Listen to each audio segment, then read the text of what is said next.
Sandra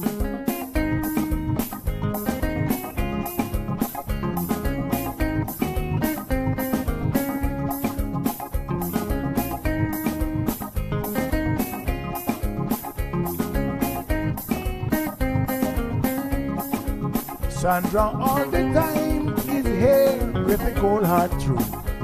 She's the ears and the eyes for me and you.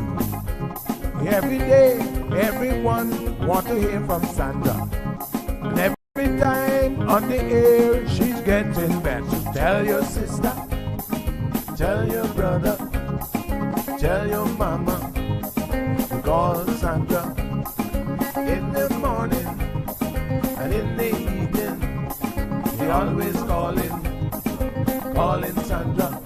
And when they start fighting, calling Sandra.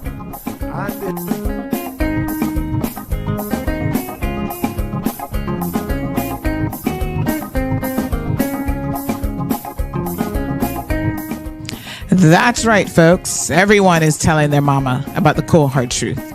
Welcome to another episode with more truth-telling, more problem-solving, and of course, more tea spilling than ever before. Sit back, students, grab your tea and turn up the volume because class is now in session. Call in at 936-2626 because your voice matters. Share your opinion on issues that matter the most to you.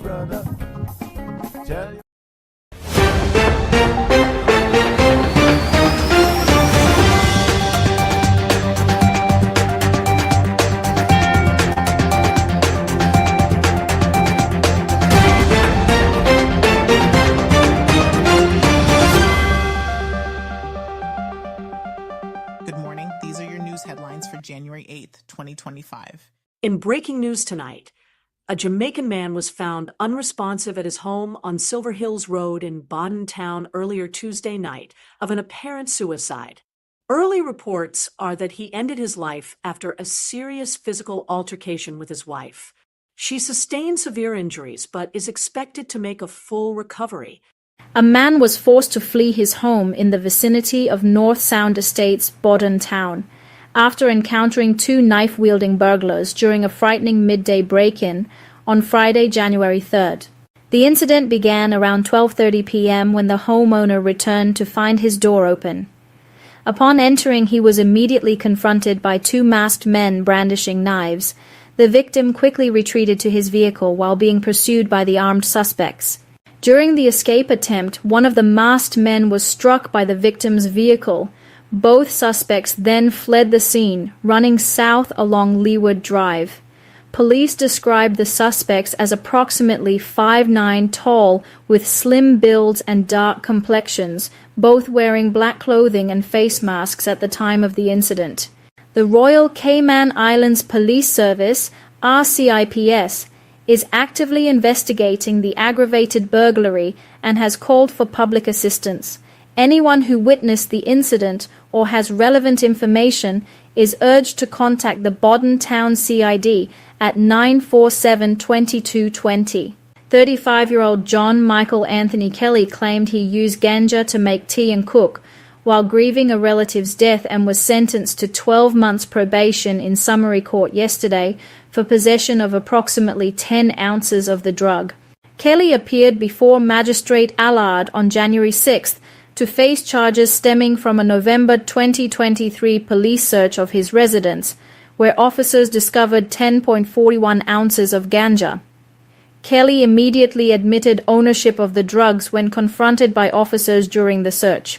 Defense counsel Jonathan Hughes told the court his client used the ganja to prepare tea and food following the death of a relative, seeking to help ease some of the suffering during that period. Hughes also highlighted that Kelly is a father with children and is expecting another child. Kelly's 12-month probation orders for drug possession and consumption will run concurrently. Two people believed to be Jamaican nationals were discovered deceased in the wheel well of a JetBlue aircraft after it landed at Fort Lauderdale Hollywood International Airport on Monday night. The bodies were found during a routine post-flight maintenance inspection of Flight 1801, which had arrived from New York's John F. Kennedy International Airport. Unconfirmed reports suggest the aircraft had earlier flown from Jamaica to JFK before it was used for a flight to Florida on Monday. JetBlue has confirmed that an investigation is underway to determine how the individuals gained access to the aircraft.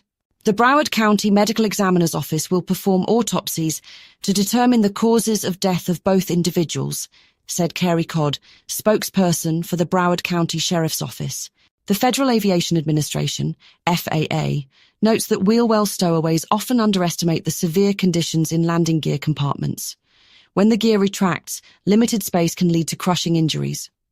Additionally, stowaways face risks of unconsciousness from oxygen deprivation and extreme cold at cruising altitudes. In a significant development following years of controversy, Mrs. Aduk Joseph Caesar has been appointed as Assistant Director of Electronic Monitoring at the Department of Public Safety Communications, DPSC. This appointment comes after Joseph Caesar's return to her position as Deputy Director of Rehabilitation at His Majesty's Cayman Islands Prison Service, following a complex 6-year absence that began with her suspension in 2019 pending an internal investigation. After challenging her suspension through legal channels, Joseph Caesar has not only returned to her prison service role, but will now take on new responsibilities through a 6-month secondment to DPSC. The transition marks a notable shift in her career trajectory following the resolution of her legal battles. The Health Services Authority, HSA, is enhancing its visitor policy by implementing a new system that issues temporary photo identification, ID badges, to visitors of patients in inpatient areas. The new system aligns with current global hospital standards, making it easier for staff to identify visitors, which speeds up verification processes and improves hospital efficiency. Currently, visitors must check in and out at the information booth at the main entrance, atrium, except visitors to accident and emergency, A&E. Effective Tuesday, 14th of January 2025, all those visiting patients within HSA's wards will be required to have their photo taken. The image will be used to produce a photo badge that will then be provided to the visitor so they can access these secured areas and for staff within these areas to easily identify them. Visitors must present a government-issued photo ID, e.g. passport, driver's license, voter's card, work ID, at check-in as usual. Inpatient areas include the Pediatric, Critical Care, Maternity and Neonatal Intensive Care Unit, NICU, Ambulatory Care Unit, ACU, Surgical and Medical Units. This is the first stage of a system the HSA plans to expand to other hospital visitors. The HSA said this initiative aligns with its commitment to protecting visitors' information in accordance with HSA's privacy policy. A bit of a feel-good story this evening. 2 Caymanians who attend the Sunrise Adult Training Center, SATC, are being given the opportunity to gain valuable work experience and grow their skills through a 12-month internship with the Cayman Islands Postal Service, CIPS. In 2024, the SATC approached CIPS about providing internship opportunities for its clients. After evaluating areas where their skills could make a meaningful impact, CIPS identified 2 positions where assistance was needed. These internships follow the resounding success of SATC clients' involvement in secretariat duties during the Universal Postal Union and Caribbean Postal Union conferences held in June 2024. SATC clients contributed significantly to the smooth operation of the event by assisting with registration desks, distributing materials, providing directions, and addressing delegates' needs.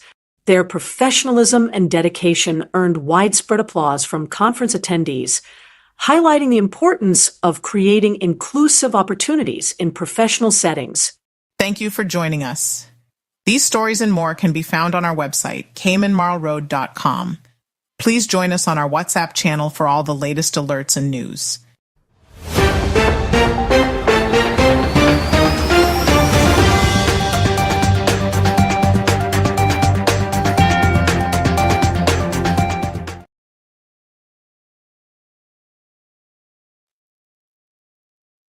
Good morning, K-Man. Good morning.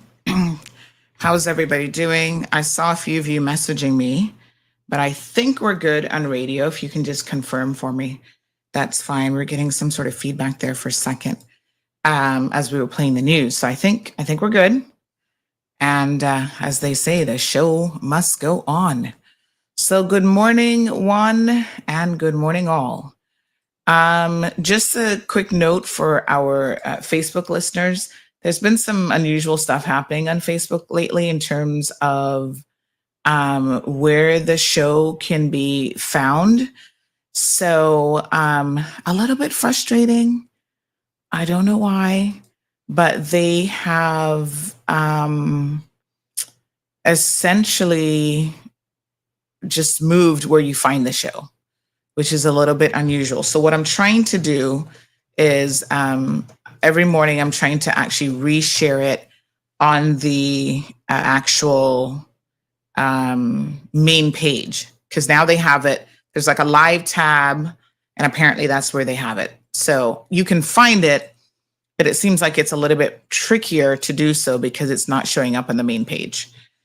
So I will reshare it there. But like I've been saying the last couple months, the easiest way to make sure that you are staying in the loop 24/7 is simply by ensuring that you join the channel, because we send everything out to the channel, all the, traffic alerts, the anything that's happening. Pretty much the channel is the best place to get it. So yeah. All right. So still my mic remains unfixed. I had a guy come by yesterday. I thought I asked him to fix it for me, but it doesn't look like he did a particularly good job of that. Probably means I need to order a part. All right. The show must go on. So we got a lot to talk about today. Some of the topics particularly sensitive. I know sometimes you guys have your children listening. This may not be the morning for that because we're going to be talking about a violent incident that happened last night in Bodden Town. So I always want to caution people for conversations and topics like that. Depending on the age of your child, they may not be ready for that level of discourse. And quite frankly, there's only so much sugarcoating that you could possibly do when it comes to some of these discussions. So we will be touching on that unfortunate incident here shortly. We also have some clarification that we are going to be sharing as well. And that is in relation to a conversation that we were having yesterday. So I'm actually pulling the transcript up because I do want to go through precisely what I said. It's about 61% done from a 3-hour show yesterday. We almost went straight to 4 hours, 3 hours and 54 minutes. So as soon as that's ready, I will be sharing that with you guys as well. Big shout out to the NRA. Proactive when we send them something. I must say that they do a really great job of getting on it. So thank you. Thank you. That's all I need to say. All right. Yes. So, all right. So somebody said radio is gone. Okay. All right. And there's still people asking me, what? No Facebook page? You got to join that channel, folks. Trust me when I tell you. Sometimes there's just weird stuff going on. Join the channel. That's what I'm messaging this person right now. All right, let me play some music to see if I can get radio back. I'm not sure what's going on with the radio this morning, but give me one quick second. Hopefully it'll kick back in.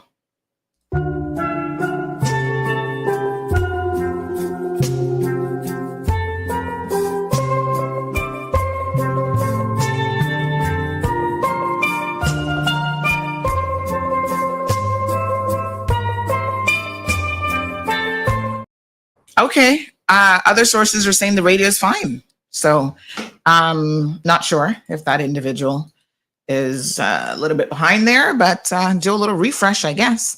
But yes, other people said, nope, radio's good, honey chia. Let's get this show on the road. All right. So let's talk. Um, what a mess. Where do we begin?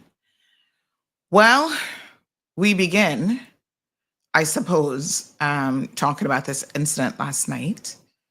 Very, very unfortunate. We had a young man who took his own life. Oh my gosh, sorry, that was a sneeze. This person's like, radio's fine. I heard everything. Heard you hiccup or sneeze. That was actually a sneeze. My sneezes are unusual. That's all I can tell you.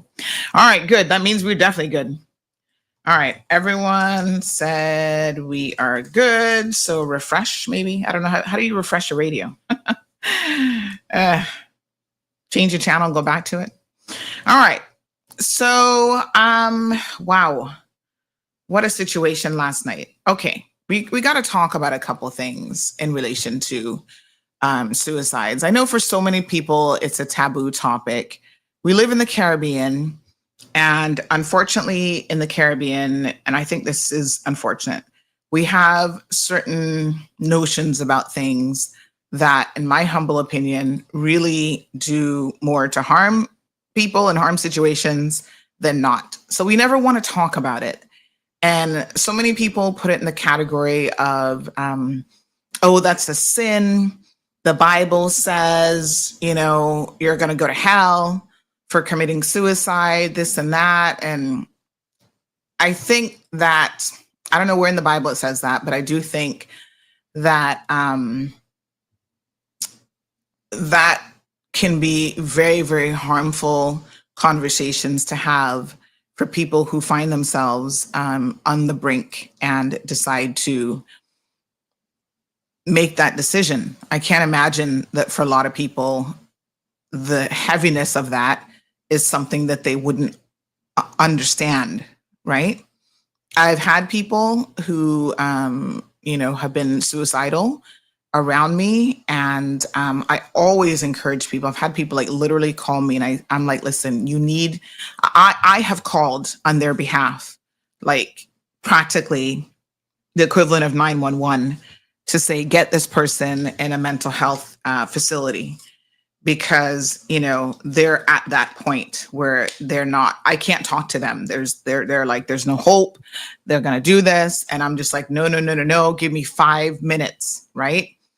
And in that frantic 5 minutes, you're trying to get somebody to admit them. There was a situation where the person didn't have insurance and they were like worried about, well, nobody's going to see me anyway because I can't afford to pay to see a doctor. I mean, there's just so many complications to this that is just really, really unfortunate. And so I can never be in a situation where I'm going to judge someone's decision when it comes to this sort of thing. I do not know what exactly they're feeling. They can describe things to me. And unless you have been at that point of despair, I don't think you can understand it. And so if I can't fully understand it, I don't know if it is even my place to try to judge that, right? I think it is the judgment for a lot of people that really, their families are going to be judged. Well, what were you doing? Why this person felt like they couldn't come and talk to you. It's just incredibly overwhelming. And the conversations, or the lack of even conversations, I think, around this topic is a little bit sad as well. I'm not saying to normalize suicides. I'm just saying to normalize the conversation. If someone is feeling suicidal, they shouldn't feel like there's nobody that they can call and talk to. Like there has to be, dial a friend. There has to be that one person, right? And it doesn't make me happy to say that, I have been that one person for at least one person in more recent years that picked up the phone and called me. And I'm thankful that that person is still alive. They've since moved away from Cayman, because Cayman isn't for everybody, I can tell you that, in terms of your mental health. And they are, thriving overseas. They're just doing so much better. They were struggling with a lot of things, a lot of things. It wasn't any singular thing. It was like work. And, it was so sad because they had done a lot of the right things that they needed to do. in life. They had gotten their education. They still couldn't get proper job placement in Cayman. So that was a stress. They had a lot of family issues, having come from a tumultuous environment. And, they were trying to get out of it, but because they had younger siblings, they felt that there was an obligation for them to do something about the younger siblings. But there was a saying that you can't help other people unless you're okay. And unfortunately, they were not okay, and they were still trying to help other people. And so the sad thing about that is it was taking a substantial emotional toll on them. There were weight issues, they were extremely obese, and they were struggling with that as well. It was just a lot of stuff. They were in the LGBT community. And of course, Cayman is not friendly to that community. So they struggled with that as well. They've just done so much better since they've left Cayman. But I remember this point of being they were in complete despair, and they called me. And I was the lifeline, literally. And I said to them, please, please, please, just give me 10 minutes, 5 minutes, 10 minutes, just give me time. We're going to get this sorted out, right? And I think the message is wherever you are in life, you're not going to stay. Things change, moments change. And, even when you feel like, okay, I'm at my lowest, give it 5 more minutes. And if you still feel that way in 5 more minutes, give it 10 more minutes, because your feelings change, your mental state can change, and you can actually get the help that you need. So, people suffer from depression, people suffer from bipolarism and other things. Sometimes it's situational. So when you get out of that situation, your mental health will improve. Sometimes it's a long-term condition that requires medication, and you have got to reach out to the relevant authorities to give you a proper diagnosis of what is going on. I'm no mental health professional. All I'm asking for you to do is please get the help that you need. Now, there's sort of a different element to this that surrounds violence and domestic situations and women and men. And this is what we were dealing with last night. So this is a situational situation, I suppose, where,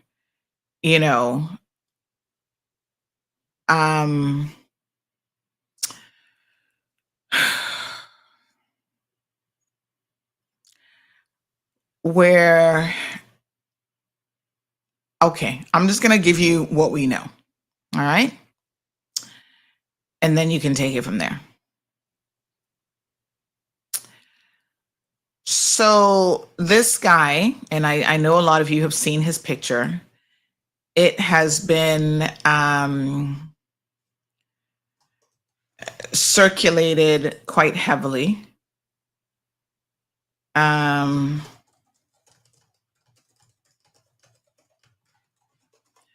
And so, oh my God. Sorry. It's been circulated quite heavily. And what I can tell you is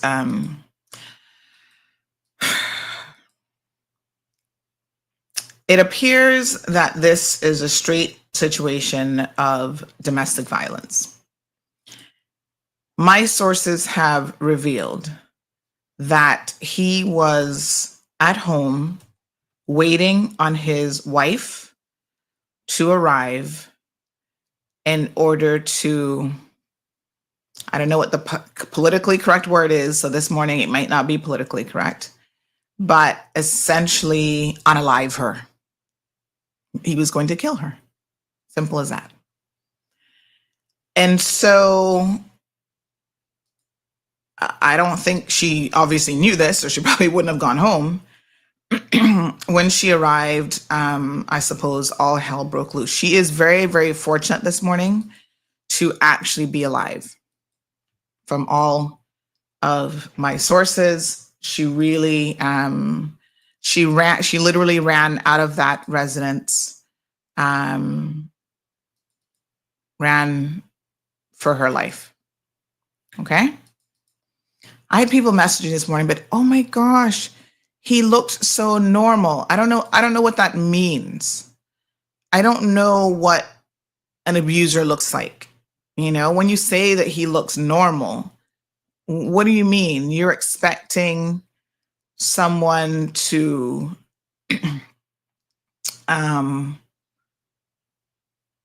look like an abuser? I don't know.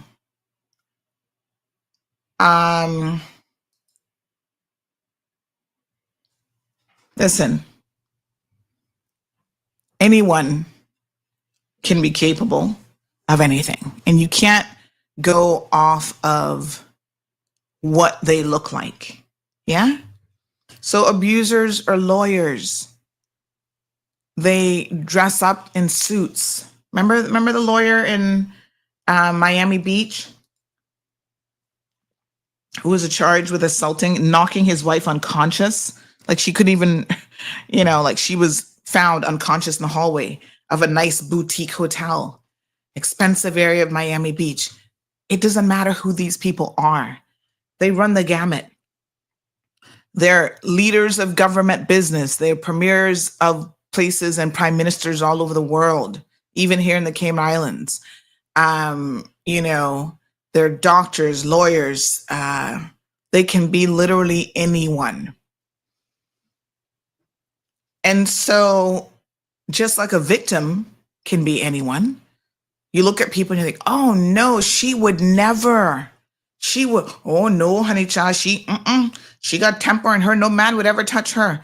You'd be surprised the women that outwardly look like they have so much strength, a lot of character, and they put up with abuse, psychological abuse, emotional abuse, smart women, intelligent women. That has nothing to do with it, right? And they get stuck in this situation. And unfortunately, I think that once it starts, it is a situation where women in particular tend to stay stuck in that for whatever reason. Men can be victims of domestic violence and abuse as well as women. So they can be, and in most instances, they are the perpetrators. But to be clear, they can be victims as well. And there's an added shame to it when it's a man, because we don't see men as being the weaker sex. And so therefore, there's a lot of machismo around, well, how can you make a woman put her hands on you? You must be crazy. You're not a real man, all this kind of thing. There are complex layers of this for us as a country, for us regionally. In the Caribbean, there is a lot of machismo, just like in Spanish countries. A lot of that continues to remain, part of our conversations that we should be having, because it's part of our community, right? We have these so-called typical roles. Well, men are supposed to do this and women are supposed to do this. And when people don't fit those so-called norms, they are judged and castigated, and, all sorts of things happen. What I want to say this morning to anyone who is currently in a domestic violence situation, you have got to find a way out of this. And, we have conversations all the time. In neighborhoods, there are situations. I mean, maybe everybody has that one couple in the neighborhood that, we've got one that's always fighting. And, when the police come, it's that house that they go to, allegations that, oh, he's broken her legs and he's done this and he's done that. And of course, especially if you don't really know these people to say, like, you're going to talk to them, you're not friends with them or whatever, it's just a lot of whispering in the neighborhood, like, oh God, the police are over there again, armed units and this and that, Listen, I don't have to like you. I don't have to be your friend. I don't have to know you to tell you that if you are in a domestic violence situation, at any minute that can cost you your life and you need to get out. When you decide to end a relationship, or you're talking about ending it, you're thinking about ending it, and the other person feels like that's the case, that is the singular most vulnerable time of your life, because that's when people get desperate and they don't want you to leave, and they will do whatever they can to ensure that you stay and you remain in that relationship. So She went home and he literally tried to kill her. She ran out the door, ran for her life, and instead he decided, someone told me there's a new politically correct way to say it. So hold on. Let me get this correct if I can.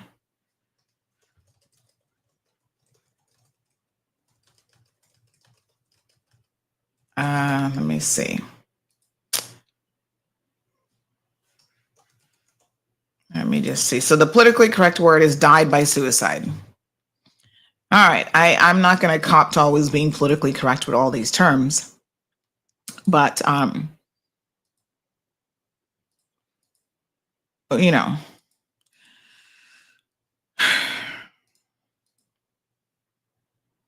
what I can say is that,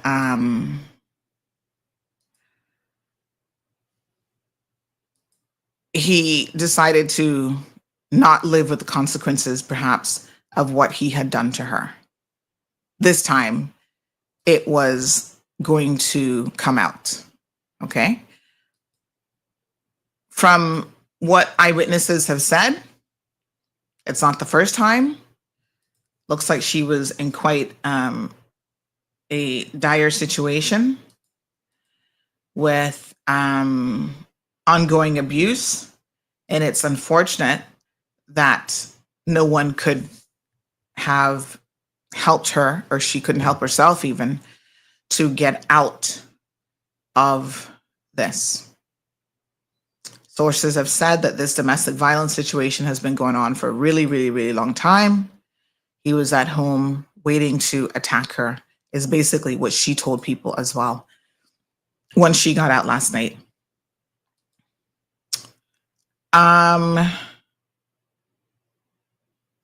Yeah. So this is crazy. And, you know, it leaves a lot of questions to be answered. We may not have all of the answers. And I suppose, you know, there's a lot of people who are asking today who, you know, probably thought he was a really nice guy. Listen, there's a picture of him at the deputy governor's run walk, you know, the thing that he does every year. And people are like, wow, this guy doesn't look like he's capable of this. At the DG's run walk, wearing his number, you see him, you know, hugging up another civil servant, talking about, yeah, man, this is his friend. He enjoyed running this. Listen, none of that really matters. None of that. It's sometimes hard to juxtapose the image and perception that we have of people and what they end up doing, right? So people can shock you. This is him. Here he is in his DG run walk outfit. You know, I understand he was a security guard.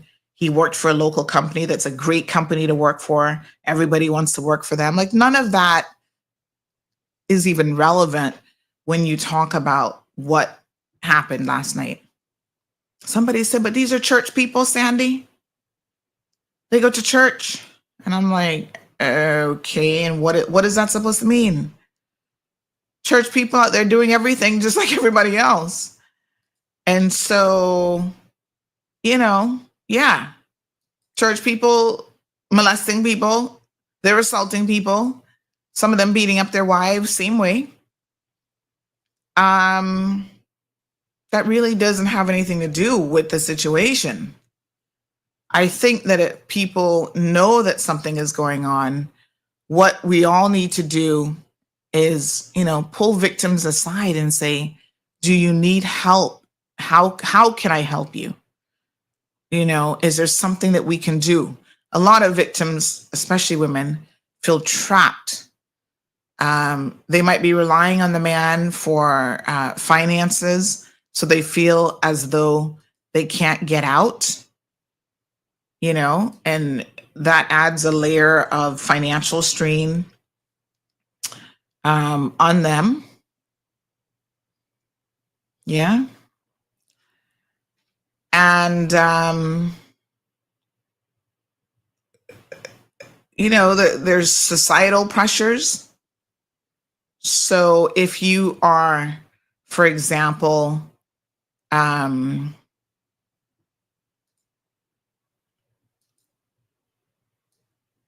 you've got family members who know you've been together for a minute, you've been married, whatever. There's pressures to stay with this person. Some people will tell you, oh, just, work it out. Like it's that easy. Oh, we don't believe in divorce. So we don't believe in suicide. We don't believe in divorce. We don't believe in you getting mental health support. I mean, there's just so many pressures in our communities from people who don't live your life and who don't know your situation.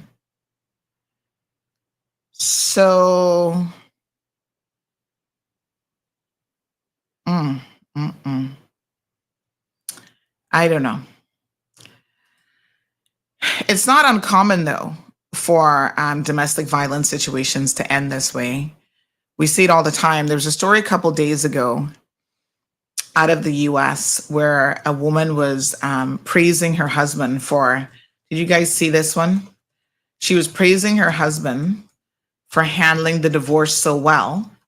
I think she was, let me see if I can find this. I want to believe that she,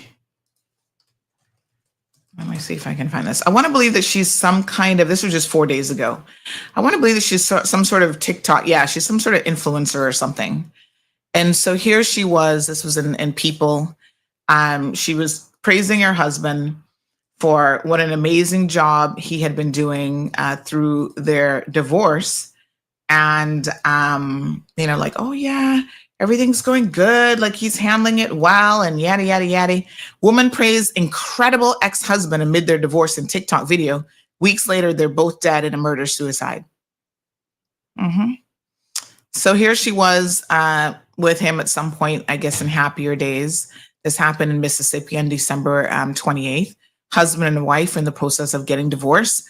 And they've died, it says here in this article, in an alleged murder-suicide in Mississippi, according to reports. Jennifer and Brandon Sheffield were found dead by gunshot wounds in an apparent murder-suicide during a welfare check by police at a residence on Tulane Street in Brandon around 7:19 a.m. Local time on Saturday, December 28th. And they talk about the news outlets, the local news outlets that reported it. And it says that they were at home with their daughter at the time of the incident. And they hadn't disclosed any information about the child's well-being at that time.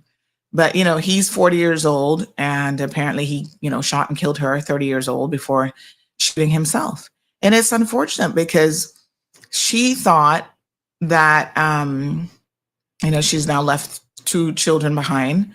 She thought that he was handling the divorce well and things were going really, really well. And she had actually done a whole TikTok video about it. They even have the video here. Wow.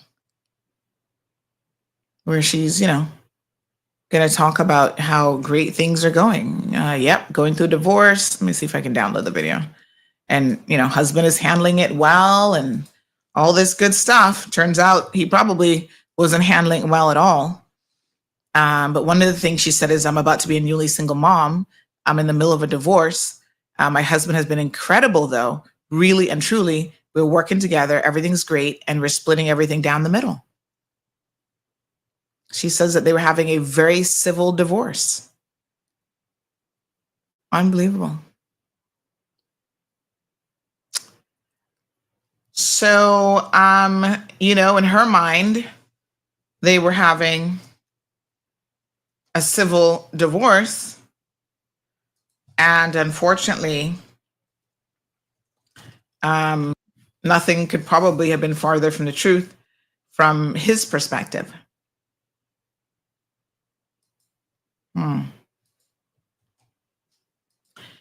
You just never know. And like I said, for relationships, without a doubt, the most difficult time for you is when you were going through a relationship breakup. So keep that in the back of your mind. I mean, it's something that you just need to be cognizant of and you need to be aware of.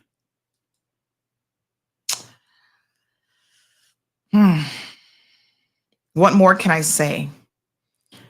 Let me look at some of your comments and questions. There is more that I want to say actually about the social media comments. So let me address this, because there are people who reached out to me who were extremely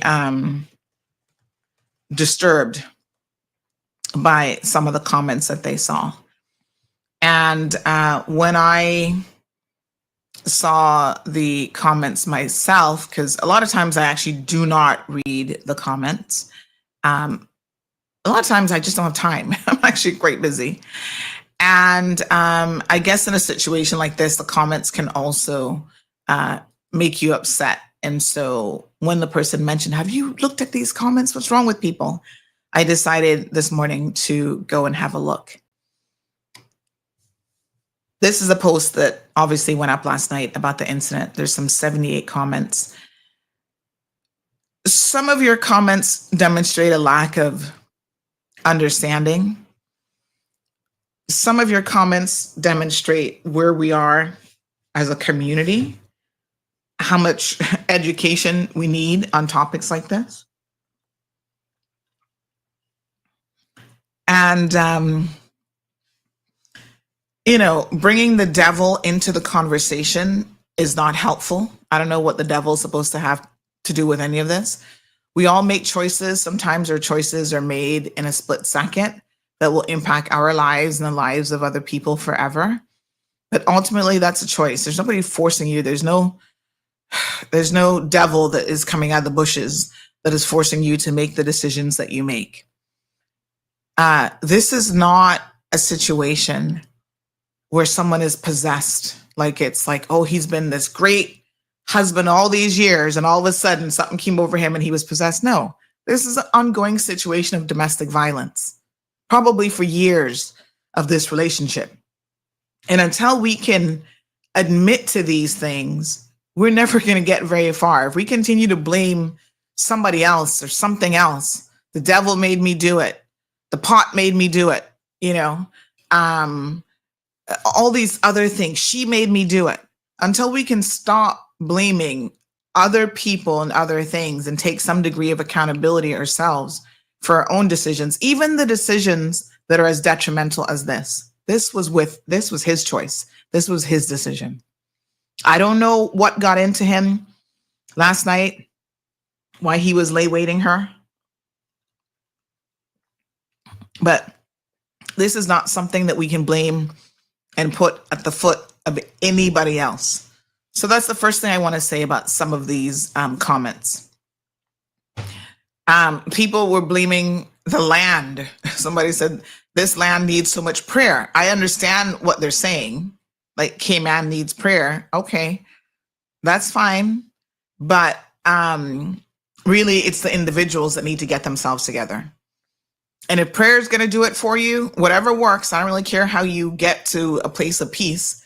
If it's going to a mental health professional, and actually getting help from them, that's good too. You might need more than prayer, is all that I'm saying. Okay? Someone mentioned how there's a lot of stress and struggles. Yes, there are. And there's also a lot of domestic violence and lots of domestic abuse. Okay? So let's be clear. A lot of people are stressed out. There are lots of people here who are stressed out financially and otherwise, and they still never to put their hands on anyone, right? They don't hurt people. They don't abuse people. We all have our different stresses and struggles in life, and that does not excuse or even explain some of the behavior that people are engaged in. Some people have no stress and no struggles, and they're still abusive. And they're still narcissistic, and they're still absolutely horrible people. One of the comments that really was flagged as being problematic because it seems to have been putting the blame on the woman. And I don't know who this person is that made this comment, but they said, and a lot of people call them out. They said, I have never seen people like this. This is what this person said. I have never seen people like this. If a woman breaks your heart or no longer love you, just let her go. Simple as that. I blame pastors who preach that life is good in heaven. See now what's happening? That's just stupid. Thanks to Danny Tatum and others who were like, what on earth are you talking about? Danny said, you're crazy with this comment. Stop talking ish. Someone died.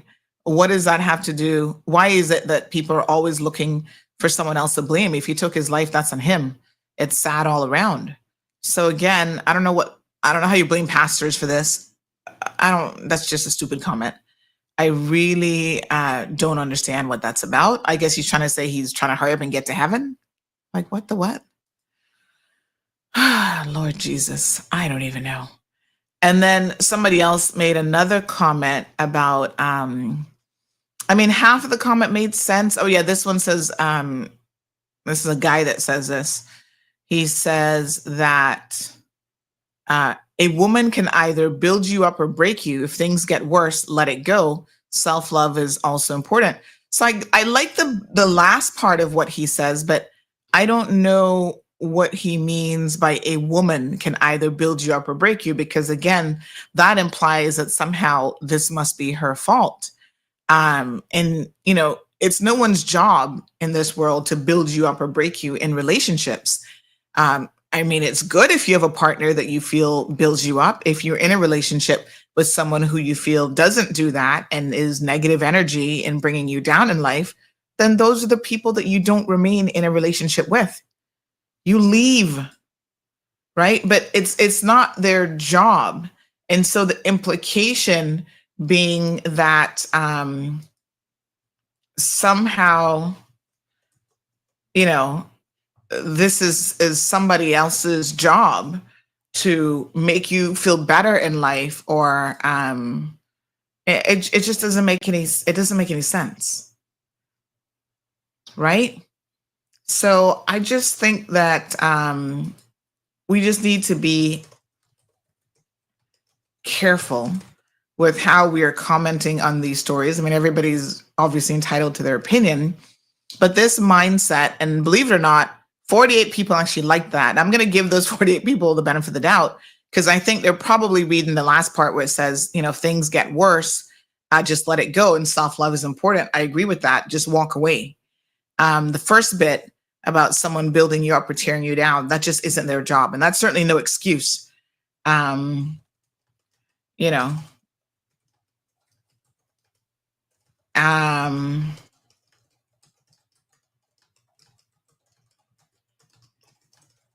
Sorry. So I don't know. I really don't know what to say about how some of you think. What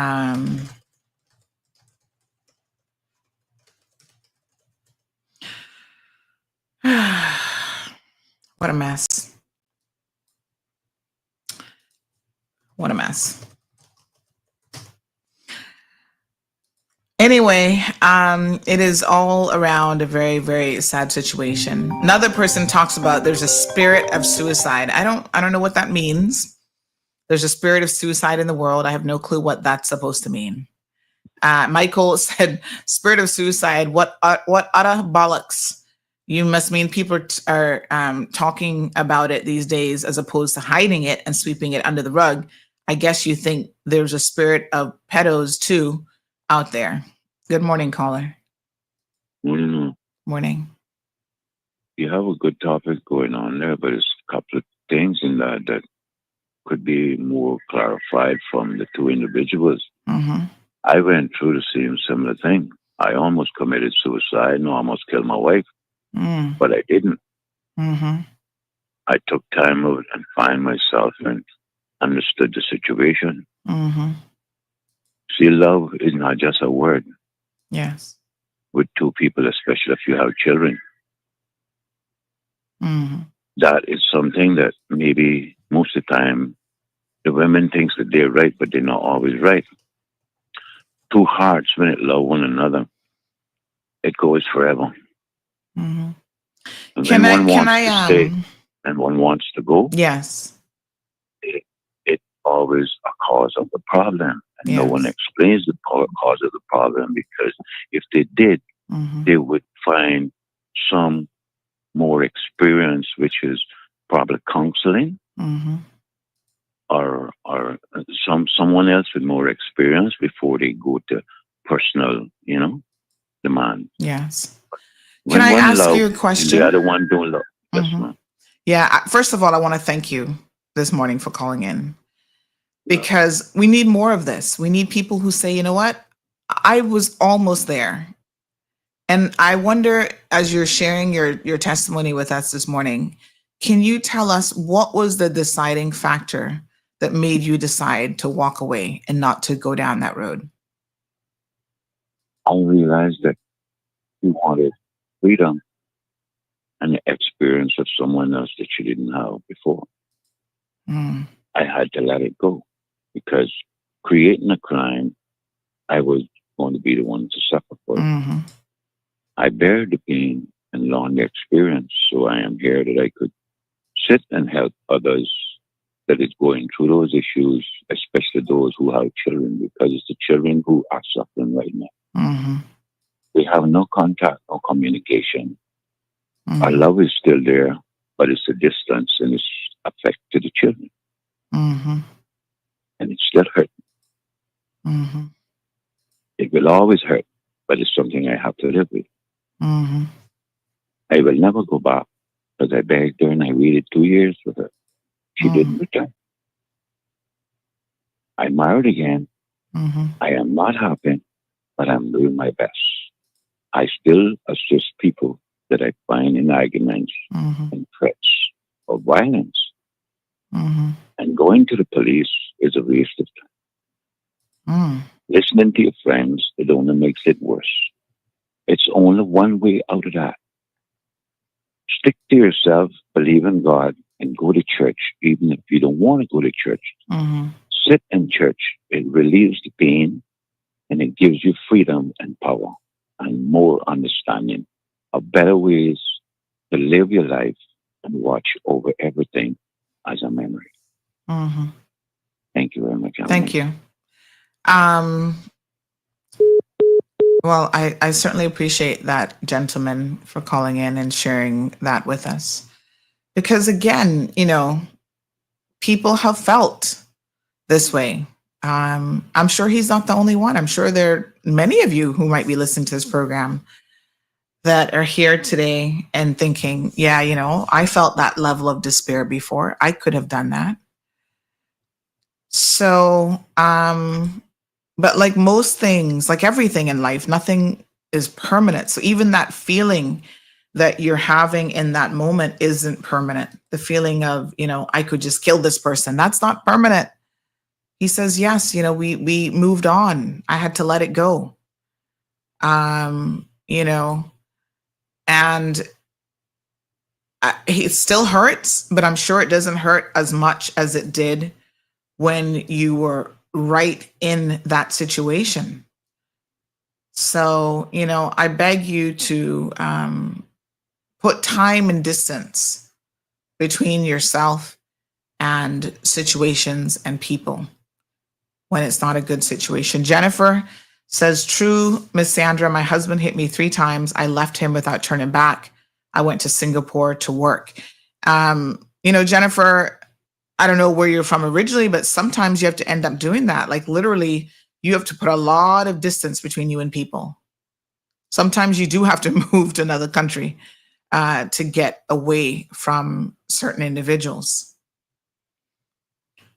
Christopher interprets it a different way. He says, no, what that means is that a woman can bring out the best of a man or take him to his ruin. Well, that's not exclusive to women. That's a thing with individuals. Anybody can, I'm sure you've been, Chris, in relationships with sensible, balanced people. And you say, boy, they bring out the best in me.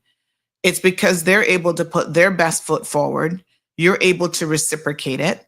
Sometimes you're putting your best foot forward and the other person isn't, and that puts you in a very negative situation. Good morning, caller.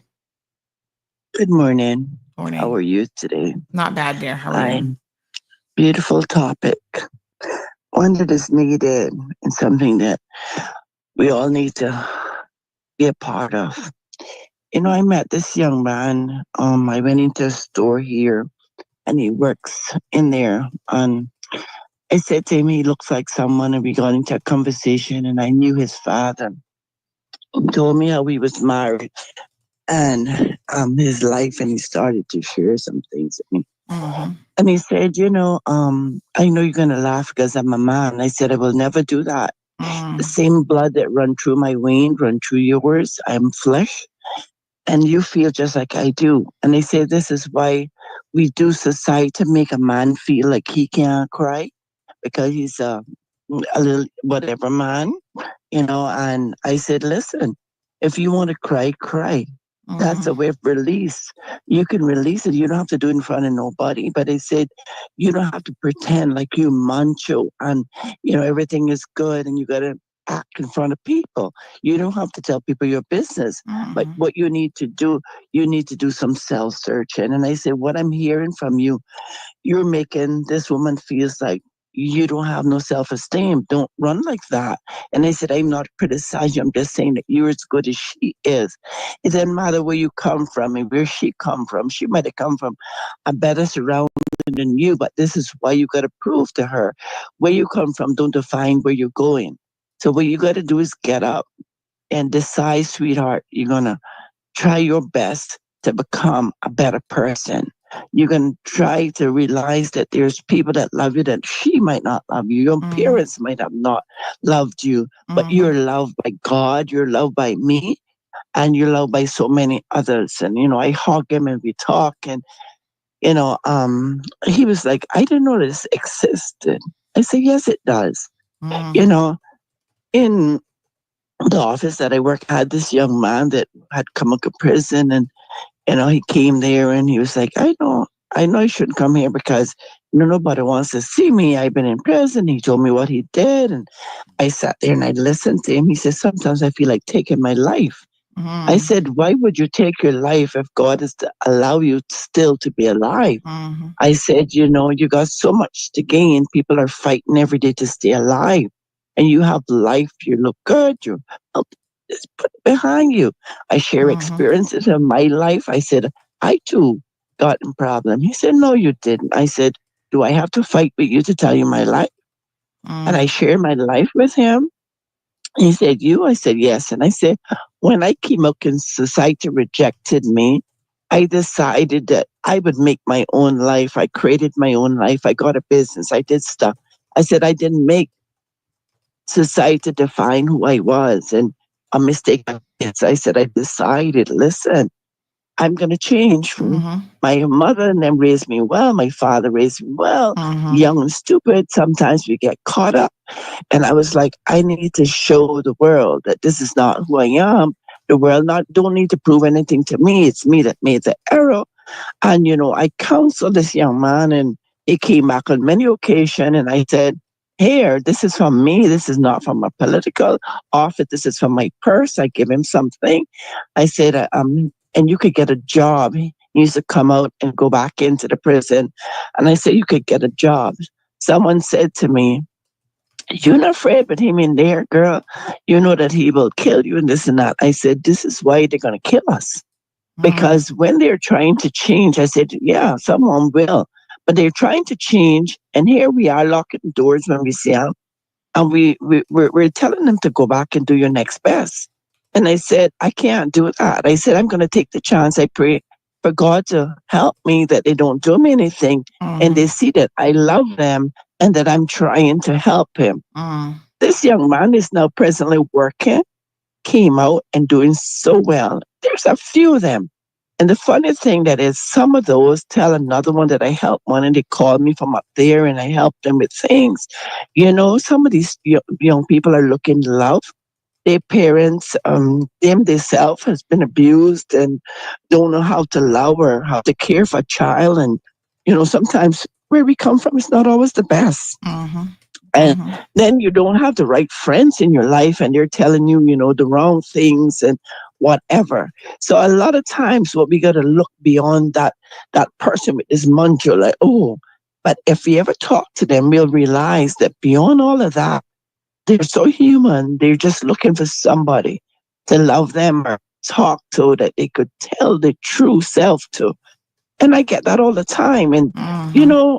I have a cousin that tells me, I love you. You've never been judgmental. And I said, really? She said, I did so much. And you always call and say to me, and she's a grown woman, come here, make me talk. And she said, when you're done, I always feel ashamed, but I feel okay.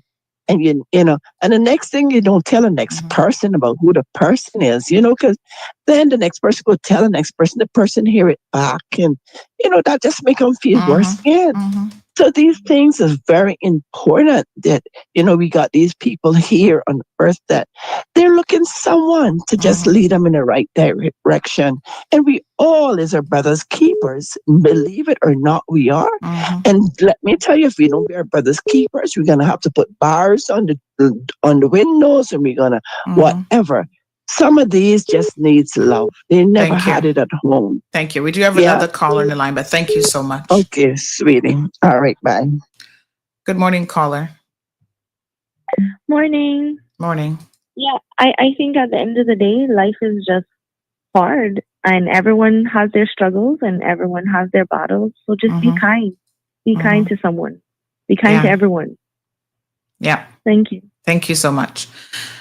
I mean, yes. I think that Denise said, thank you so much for this gentleman for being so vulnerable to the man who called earlier. I mean, we do live in a world where there just is so much going on. And I guess we don't have enough of these conversations where we just kind of check in with each other. We talk about our feelings, we talk about our emotions and that sort of thing. I am working on, I'm going to tell you, sort of, I guess this will be my biggest project for 2024 for sure, is I'm working on getting my own radio station, and it's going to be a community station. And I have a lot of programming ideas, and I want you all, the community, to get involved with CMR radio. I want you to, you got a show idea, you want to do a show, great, come on board. I would love, and I'm putting this out there in the universe, for men, whatever, to get together and put together a show for men, about men, by men, right? About the issues that you guys are dealing with. It doesn't have to be, and let me be very careful how I say this, because I know that there was another show. I don't know if it was on Bobo or where it was, but it was more of a, we are men, hear us roar kind of attitude.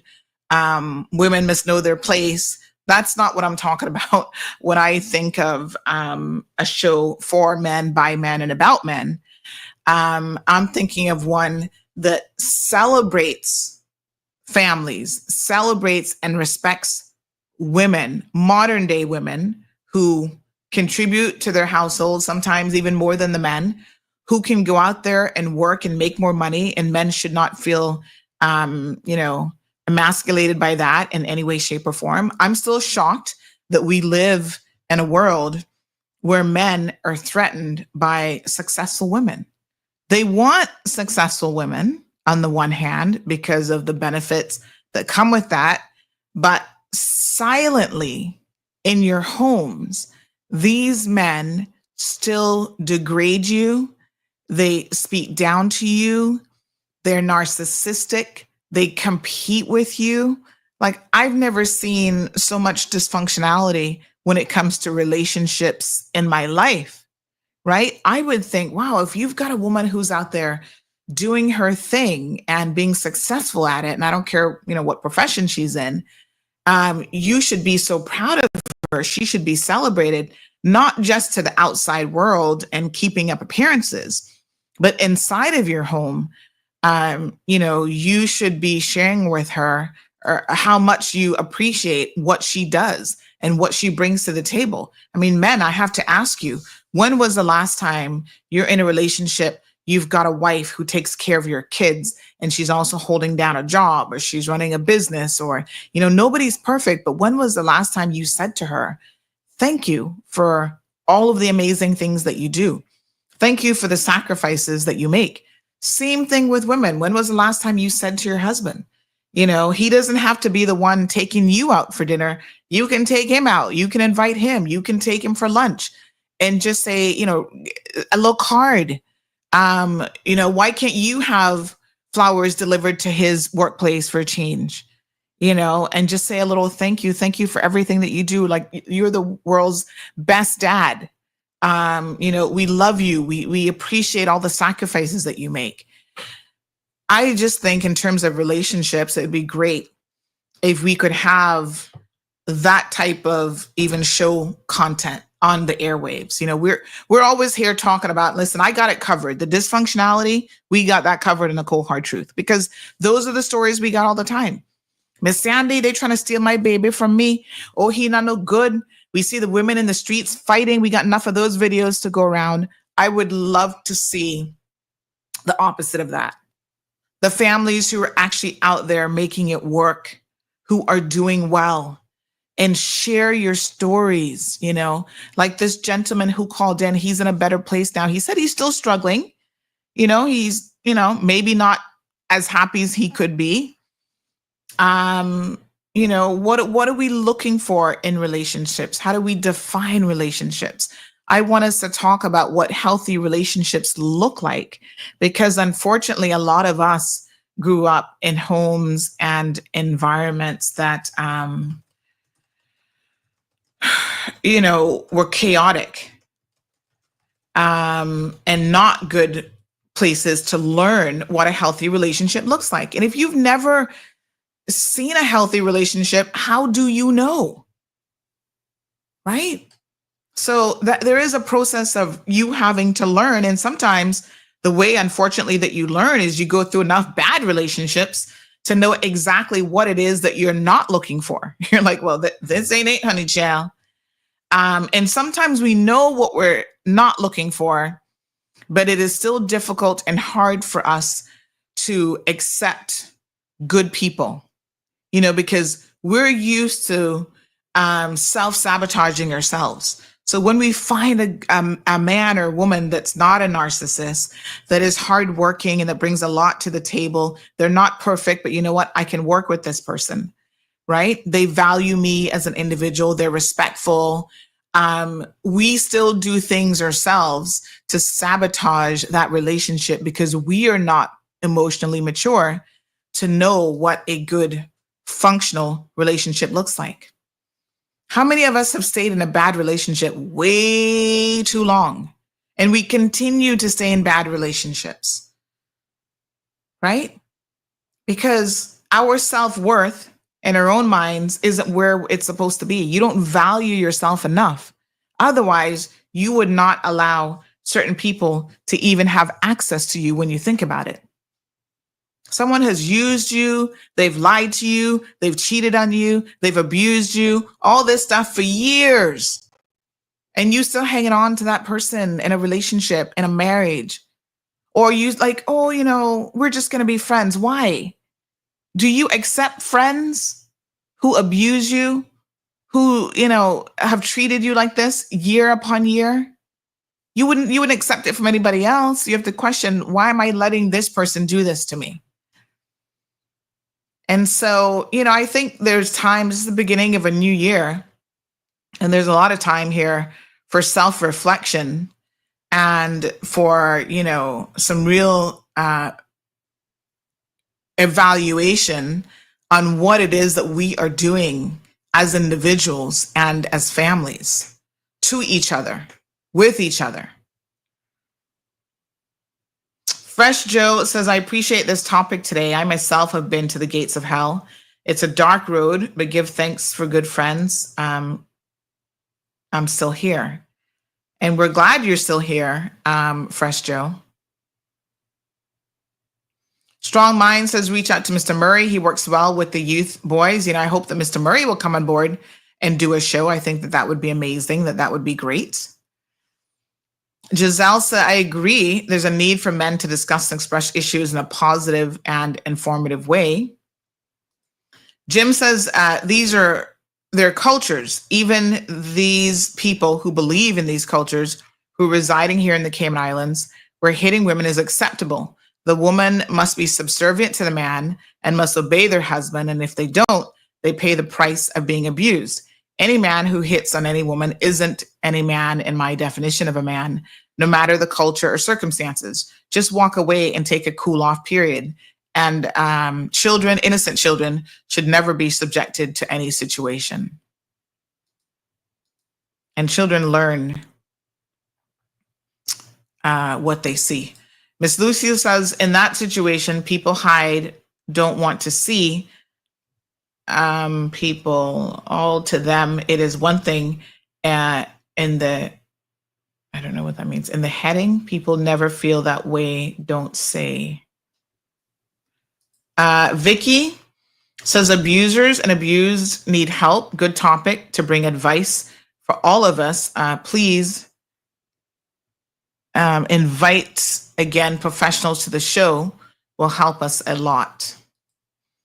Miss Emma, good morning.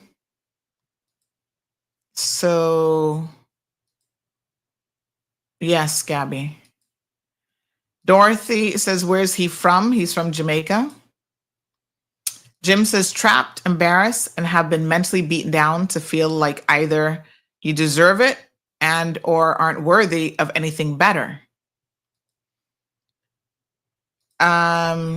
Anthony says, I think people have the perception of the church wrong. Take a minute and think outside the box. Who do you find in church? Ex-convict, abusers, persons seeking to redeem themselves. Church is the most toxic and unsafe environment. Be very vigilant in that environment, especially with young persons. Jim says that there's some victims who will minimize the situation to protect their abuser, of course. You know, women talking about, oh, they walked into doors, they fell, you know, they cover it up. Of course they're embarrassed. They use makeup to cover up bruises and all sorts of stuff as well. Gabby says humanity can only take so much. Pat says there are a lot of mental health resources in Cayman, just not being utilized. I think, you know, a lot of them need to be advertised even more as well. Shaka Zulu says this goes back to what I've been saying all along. There's so many people lacking conflict resolution abilities. Conflict resolution training in childhood is so important as a civil society to thrive. And absolutely, I mean, we see that with the children. You know, that is why they're fighting and going on like they do, because they don't know how to resolve a situation without resorting to violence. And that speaks volumes about who we are as a community. They are the product of our problems. And this is why I keep preaching to you as parents.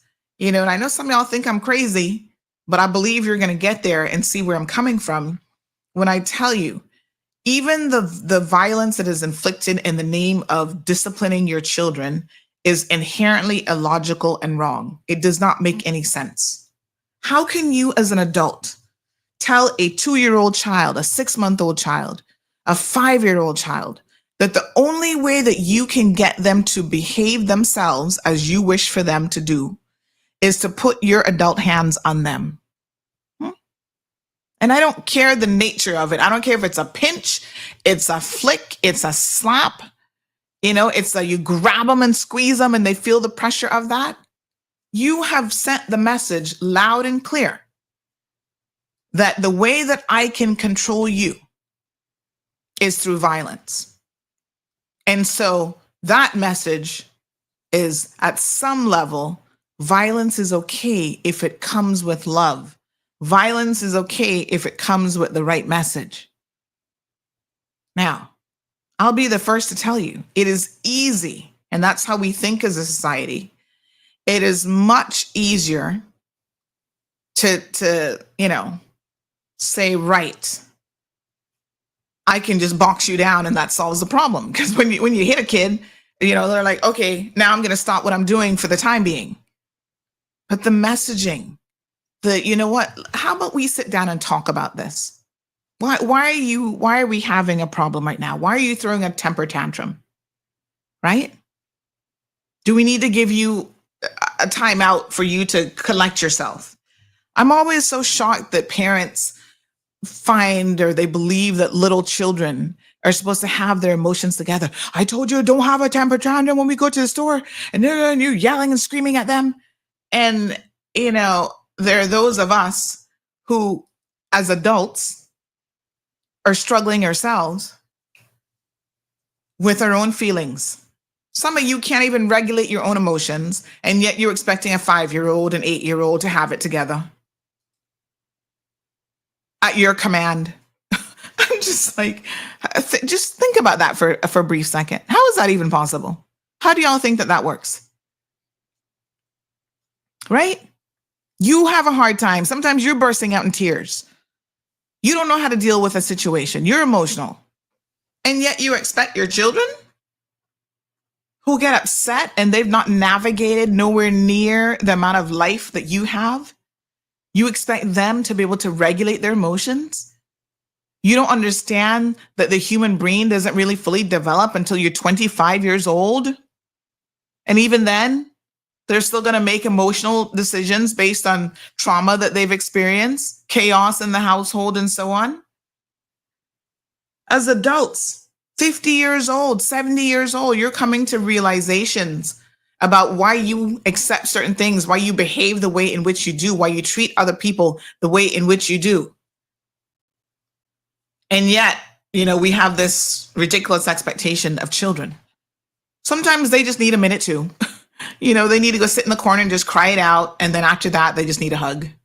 And let's just move past it.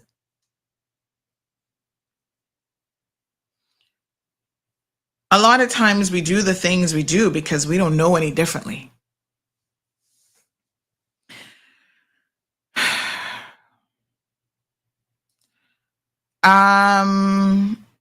Strong Wilt says, Sandy, there was a young man last week that also hung himself that owned an apartment from Vista Del Mar. Is that the movie guy? Well, he's not young. He's like, I think 50, 51. And he had a lot of financial problems. That seems to have been what was going on there with him. There was a young man, a Caymanian young man, and we didn't really talk about this on the show, but I'll say it now, that he attempted suicide. Fortunately for him, he survived, which I was shocked by, because I'll tell you what, there's not a whole lot of people that survive a hanging, and he did.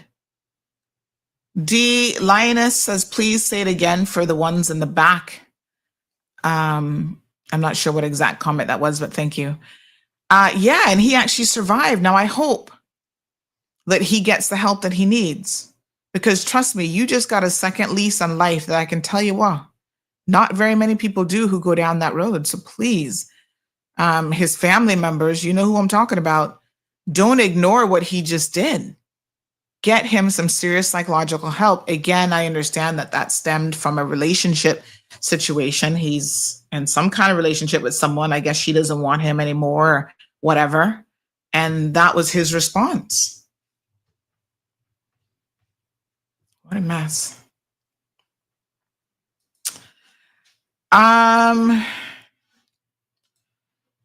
Trinity says, taking care of your mental health is nothing to be ashamed of and should be taken seriously. Men and women alike sometimes just need extra support. There's a lot going on in the world, and you have to make sure that you're aware of your own mental health. Thank you very, very much, Trinity, for that. Miss Dorothy says, it takes two to tango. Some men only talk when they go to the bar, but normally men don't talk. While verbal abuse is just as dangerous, women will talk more, curse the man more.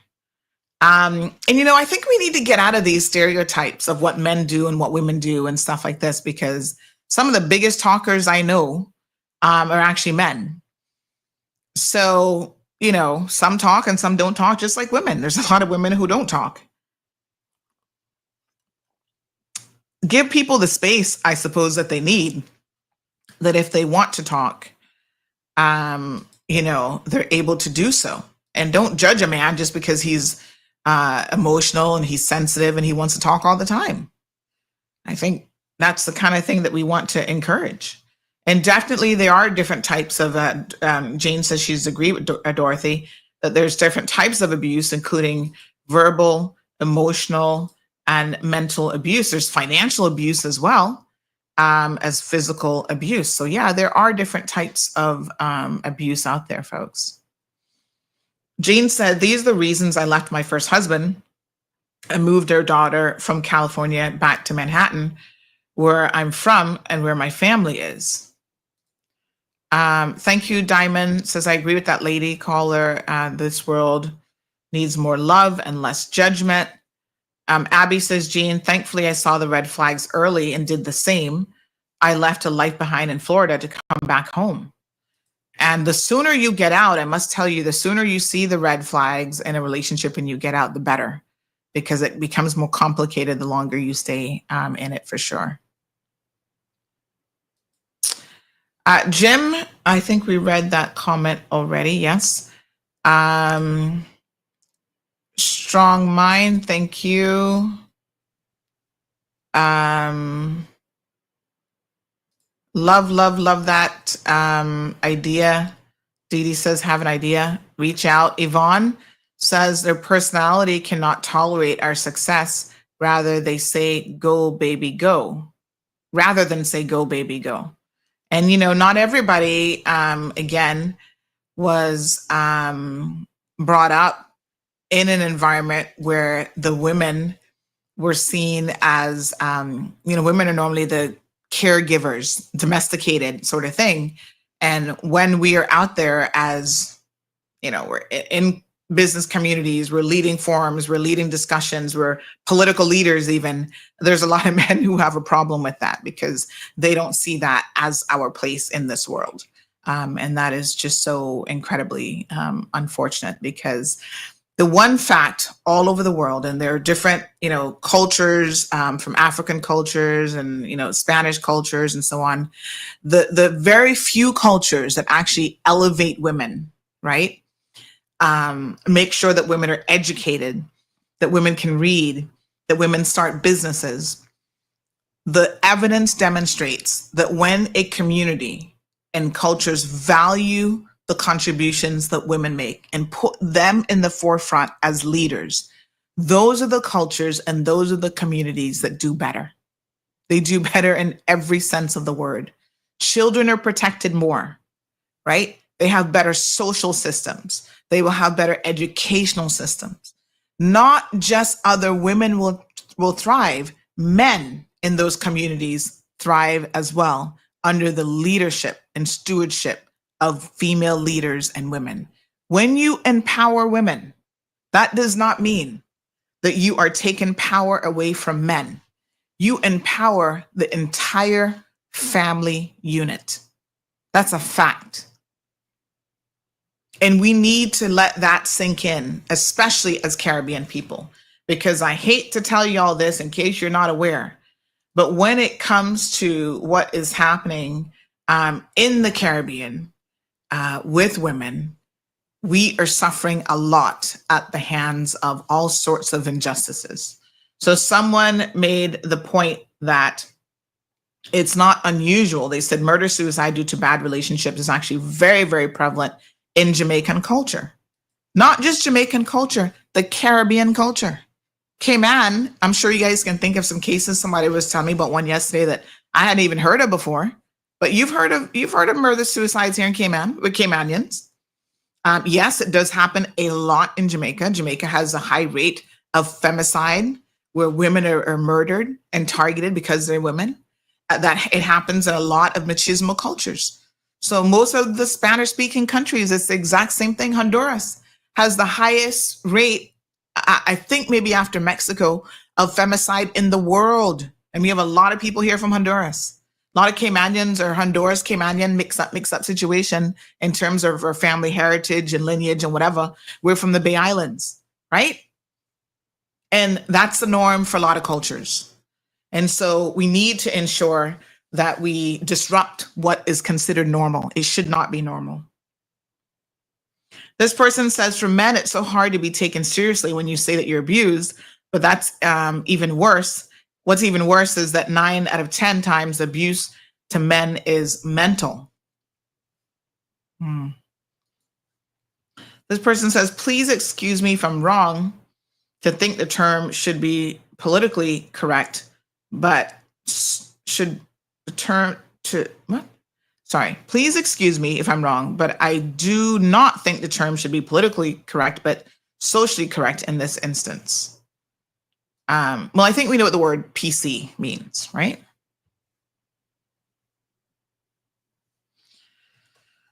All right, let me see. This person says, what I want to say is that when you have mental health, sometimes you don't want to see people. You want to hide from everyone. All you're thinking is to take your life and get out of the way of everyone. So please correct for me, Sandy. Okay. Thank you very much. Someone says, thank you for tackling this topic. It's a heavy one, but it's needed. I'm so sorry for the family that has been affected by this tragedy. And for those whose wombs have been reopened by this sad news, but it is imperative for us to discuss this so that people will know that there is help and that they're not alone. Please share the Cayman Counseling Center is free. So let me just give you their details here. It's counseling.services.gov.ky 949-8789. So again, there are resources available out there. Please take advantage of those. Free resources, by the way, is the point that this person is also making. I'm going to put this up on the screen also for those of you who need to jot it down. And, counseling centers, make sure you guys are doing your part. You're putting the word out there and reminding people that you exist. Diamond Princess says 100% facts. Sandra, both gender needs to show more appreciation. You know what I'm going to do today? I'm going to do something special for my husband today. Send him a little appreciation. I know he's going to be so shocked and surprised. But I think that's what we need to do more. Good morning, caller. Turn the radio down for me, Mr. George. Good morning, Miss Sandy. How are you today? Dear. Not bad. How are you? It's wonderful, very, very needed topic. And maybe if this tragedy didn't happen, I guess it wouldn't come up. Yes. But Miss Sandy, I know that you are a very intelligent lady. And you can just give me a yes or no. Mm-hmm. Do you believe that there are also a lot of men that are being verbally abused, being beaten by their wives or their partners, and they are not coming out and saying anything because, we are men and we are macho. We can't cry or anything like that. So we can't make anybody know anything. So we turn to the next solution. Like, I was a police officer for a long time, and I think some comment was there saying, it don't make no sense to go to the police about things like this, because when the police come, sometime they will take your side or will take my side. It depends on who the police is, and I guess their modus operandi at that time. But things like that is very delicate, because when I was in the police department, I had to deal with situations like that, and they said, I'm preparing the case file, preparing it to be taken to court, and the person will come and say, I forgive him. We thought, or I forgive her. We talked about it, and it's not gonna happen again, and whatnot. And when you come to find out, this has been going on for years, and where do you draw a line with it? That is my comment this morning. And Miss Sandy, I'm asking you if it is possible, if you could give me a call after the show, please, right after the show. Don't go and eat your breakfast. Oh, okay. Until after I call you, please. Oh gosh. Okay. Thank you, ma'am. Please. All right. Have a wonderful day. Okay, And dear. condolences goes out to the family there. Were they locals or they were from? I believe both of them were from Jamaica. Okay. Thank you, Miss Sandy. God bless. Okay. I'll wait for your call. All right, my dear. Thank you. All right, folks. Thank you, Mr. George. Miss Dorothy says there are issues that a man might be ashamed to talk about, such as performance in the bedroom. Some women embrace the man, terrible, and also the man is stubborn to seek medical help. Another Lavana says, I write little notes and leave them on the side of the bed. When he gets home, he sees them and he loves it. It's the little things. Good morning, caller. Good morning, Sandy. It's Julie Hunter. How are you doing today? Good morning, Miss Julie. How are you?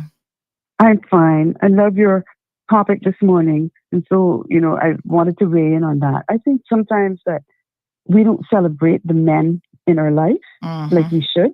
And so, like you were saying a while ago, a lot of times they just need to be appreciated and to know that they mean a lot to us. Because sometimes we can take them for granted. Sometimes, it goes both ways.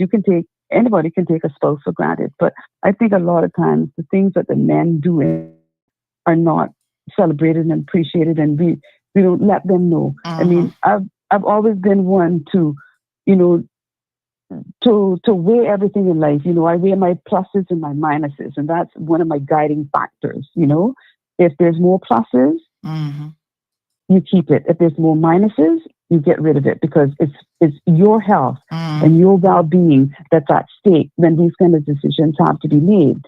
And so this morning, I just want to celebrate my husband because, I've been the main breadwinner in our family, for 44 years. But behind the scenes, he has always been there. We have, I would say, a balanced relationship. We are two complete opposites, but, they always say opposites attract. Yeah, they always say that. But I just want to say that, you have a lot of men that is in that supportive role, that you can never underestimate that role. I mean, I remember that, even from the time that we had our children when they were babies, my husband, he's the one that got up with them in the night. He's the one that mixed their bottles and tended to them, walk the floor all night if they had colic or something, because he always said to me, no, you have to go to work at 8:30. You have to be there. You have to perform all day. So I don't want you to be up all night walking the baby. Whereas I'm self-employed. So if I want to go to work at 10 o'clock, I can go to work at 10 o'clock because, I'm self-employed. So he would take all of that on. I mean, he did all the pickups, the drop-offs to school. He did all the government registrations, anything we had to register a car, pick up customs, do anything. He was always there. So I just want to say that sometimes we just got to let them know how much we really appreciate what they do in our life. I give you another example. I remember when I was doing my CAMs, and at that time, it wasn't online like how you can do it now. And I remember having to get the papers in the mail, and had to be stamped by a certain date in order to get credit. Right, that's how we used to do it in the olden days, right? And I remember my banking degree, like I was saying. And I remember Robert was one of the main ones that he would say, remember your paper is due by such and such a time. I'm going to take this to the post office, and he always made sure he took it to the post office and got it stamped. And I was never late because of those little reminders that he would always give me. Yes. So I just want to say that we need to be better, Sandy, in appreciating them and looking deeply at our relationships in life, because this is a serious topic, and we really need to get better at making them know that they're appreciated. And for those people in our life that we see are troubled, reach out to them and give them a helping hand, see if we can get them some help and offer those encouraging words. that they need Yes. at that time. You never know what they're going through at that time. Just a little word Absolutely. Thank you so much. can make the situation better. Thank you. Yes. Thank you so much for all that you do, for bringing these vital topics to us. And just appreciate the show, Shandy. Thank you. Thank you very much. I appreciate it. Bye-bye. Ms. Dorothy, watching from Florida. Thank you, Ms. Dorothy. Mel says this topic hits hard for me. I've been through quite a few physically abusive relationships, and it's hard to go through. It's hard to get out of, and it's a serious issue. They make you feel like it's always your fault and that you can't do better than them, manipulate your mind and put you down. Well, Mel, I hope you're such a beautiful young lady. I hope that you are in a much better place. And I hope that you have, avail yourself of some counseling, because there's a reason why you are choosing the type of individual, because at some point it becomes a choice. We might not know it because people can fool you for a little while, but it doesn't take long for them to show their true colors. And so maybe you're attracted to a certain type of person and you need to ask yourself why that is. I'm going to go back to what I have said before, is a lot of times in our homes, there's something called the Oedipus complex, where basically you're attracted to the personality of like your opposite sex parents. And some of you might actually have seen this, you might even be attracted to someone who kind of looks like your dad, acts like your dad. And that's great if your dad was a good person. If your dad was a horrible person, was an abusive person, and you were attracted to abusive people in abusive situations, you might want to kind of see how you can break that cycle of chaos, is what it is. Trinity reminds us that the Family Resource Unit offers a number of free programs to those living in Cayman, in case anyone wanted to look at that. And I want to thank someone else who has actually taken the time as well to send us a program sheet of some of the things that are coming up. So here's one number that you can avail yourself of, 949-8789. That is the counseling, Cayman Counseling Center, free services, available Monday to Friday, 8:30 to 5. I wish they had evening hours, because sometimes you need to talk to somebody in the evenings, but there you go. The address, 87 Mary Street, Apollo House. They've got a website. Also other programs, the Family Resource Center. This is their program sheet from January through March. And they look like they have a couple of different things. Parenting with digitally safe. I wish that DCFS and Family Resource Centers, they need to reach out more, because again, I would love for them to be able to come on the show and talk about some of the things that they're actually doing. But I'll post this up on social media so that you guys can avail yourself of these different resources as well. Gabby says, just the other day, I had to look at my husband and tell him how proud I am of him. He works 2 jobs and be exhausted by the end of the week. And I can tell appreciated those few little words, that he appreciated those few little words so much. Jim, responding to Stephanie. Let me see if I can find Stephanie's comment so that it probably makes sense. Stephanie says that it has nothing to do with anyone's culture. Shaking my head. There are abusive people from everywhere, both men and women. That is true, Stephanie. It transcends culture, but culture plays an important role. And so, for example, in the Indian community, in the Indian culture, there are things, again, dealing with women and how women are seen as shameful, and they will put you to death in certain Asian cultures if you do certain things. The entire community, in fact, will be supportive of it because you brought shame to the family, because you didn't agree to an arranged marriage, or, you can't get divorced from someone no matter what it is that they're doing to you. So culture does play a key role. And as Jim says, he understands that there's abusive people all over the world, but there are cultural and nationals here who do believe a woman has to be subservient or else. Culture matters, and culture matters even as it relates to relationships and how women and men are treated in relationships. And so there's machismo, cultures. There are cultures who don't believe that men and women are equal.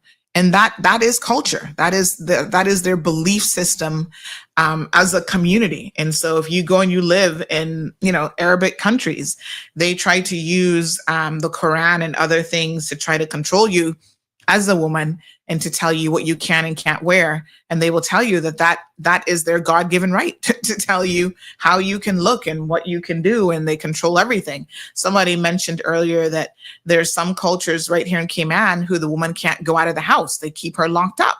There are cultural elements to these discussions without a doubt. Ingrid says, when my marriage started to deteriorate and there was a lack of communication, even when I tried hard to fix it, there was no fix towards it. I woke up that morning, sold my car to the same person I had gotten it from, bought my 3 tickets, grabbed my kids straight to the airport. My health and my children's health is first. Pat says domestic violence against men must also be acknowledged and addressed. So, Pat, we have talked about that this morning, and what I would say is that there are 2 things. The first one being that domestic violence can happen to anyone. Like I said, anyone can be a victim and anyone can be a perpetrator. However, the facts are, and these are just the facts, that when it comes to domestic violence, the vast majority, and I don't know what percentage, I can certainly try to look it up, but I would say it's in the 90-something percentile. It is an epidemic on man versus women, only because, especially physical violence, because men tend to be in a stronger position than women physically. They tend to still, even if they're doing the same job, men still get paid more than us. So they tend to have the financial power. They have grown up in communities where we have raised our boys to make them believe that they have power over women. And they're the head of the household. And we've told them, the Bible says, you are the head of the household and your woman has to do what you say. The Quran says you're the head of the household. And so the woman has to kowtow to you. And then they misinterpret all these biblical scriptures to suit their cultural narratives and positions and try to keep women in a subservient position. And when you don't agree with them, or, I've seen well-educated women who are hesitant in a public environment to say, no, wait a minute, if they're having a discussion, wait a minute, I don't agree with him. Because all of a sudden your husband looking at you like, what do you mean you don't agree with me? You can't say that. And so, there's a lot that happens around this, and there's a lot of there are a lot of people who still believe that men should have control over women. And so we're not discounting that men can be victims. Trust and believe me. But that happens, let's even say it's 10% of the time. Let's give them 10%, right? That still means that 90% of the time it's men against women. It's shocking that in 2025, 2024, we have people putting forward political candidates who have a history of putting their hands on women. It's absolutely shocking. We have ones in there now that are elected. We're trying to get them out. We're trying to weed them out. And we're coming forth with, we need, Cayman 4.0, fresh blood, new people in there. And the best that we can do is still pick people who are abusive. It's unbelievable. Irvlin said, my husband is the head of the household, but I run my household.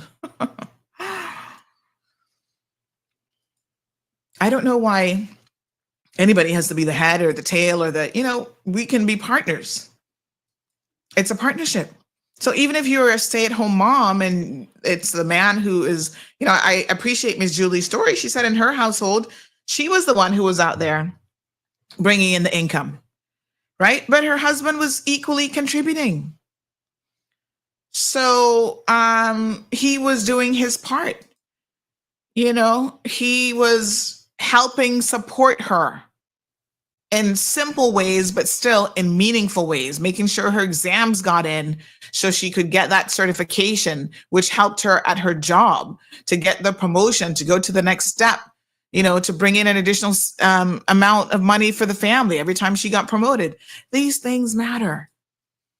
So it is a partnership, and that is what a real partnership should look like.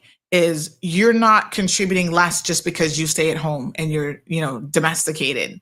Men can stay home and cook dinners and whatever. And that is a contribution to the family. That means that maybe you don't have to hire somebody else to do those things. If you have a husband that can fix things around the house, those things are helpful. I think we need to think of it more in terms of a partnership with each other. And we can bring different things to a partnership and still be valued. And it's still what makes it work. So a fan of the show having a birthday today. We'll do some birthday greetings here in just a minute. It's a sad situation. And I do feel for the families that, again, have been caught up,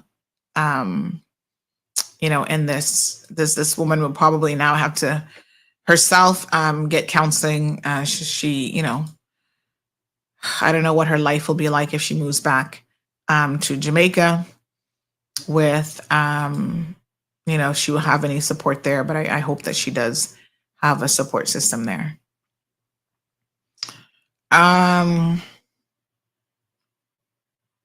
So yeah, that's, I think, about as much as I can say on that this morning. This person says, I don't believe women are seen as equal to men in any culture. Women are expected to submit. I think that that's probably about right in most cultures around the world. Evangelist Jolie White says, women are great leaders. They think better, and we are great. We are created, I think is supposed to be.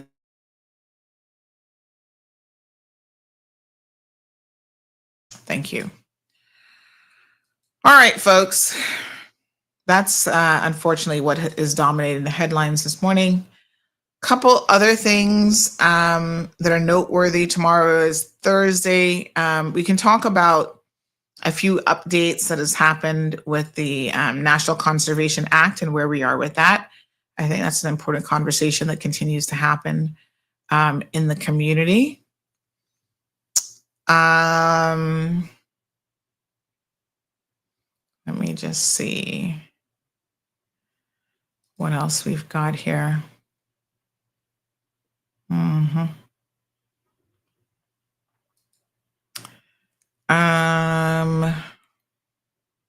Right. So, lots going on in the news. We did our news segment last night, by the way. Oh, let's talk about just a few things that are making headlines. So there's a young man who got probation. I saw a lot of you talking about that.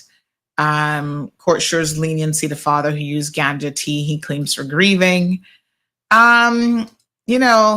Nobody in their right mind believes that he was grieving anybody. That's why he's sitting down drinking ganja tea. But the court gave him a bly. I think this young man, he's had some issues in the past. And this is John Michael Kelly, and he should consider himself fortunate and lucky. Young man, just shape up, because there's only so many times a grieving story is going to fly with the courts. And, at some point, you have to be aware and cognizant that these things will catch up with you. I don't really care what you guys think about marijuana. It's still illegal in this jurisdiction. And so as long as it remains illegal, you can't be smoking it without there being some repercussions in place. And so you take the chance, and that's on you. You certainly take the chance of getting yourself in trouble if you decide to go down that route. You can't decide that you're okay with it, and so therefore you're going to smoke it, drink it, put it in brownies, or however else you guys want to ingest it. If you do that and you get caught, now keep in mind that they were actually raiding his house, and it's interesting because I think he lives with Shahini McLaughlin from the Nail Bar. That's his woman, I believe. They're still together. Although the court said about him having a child, and I'm pretty sure she's not pregnant, so I don't know who that child is supposed to be for, but whatever. He's considerably younger than her, so there you have it.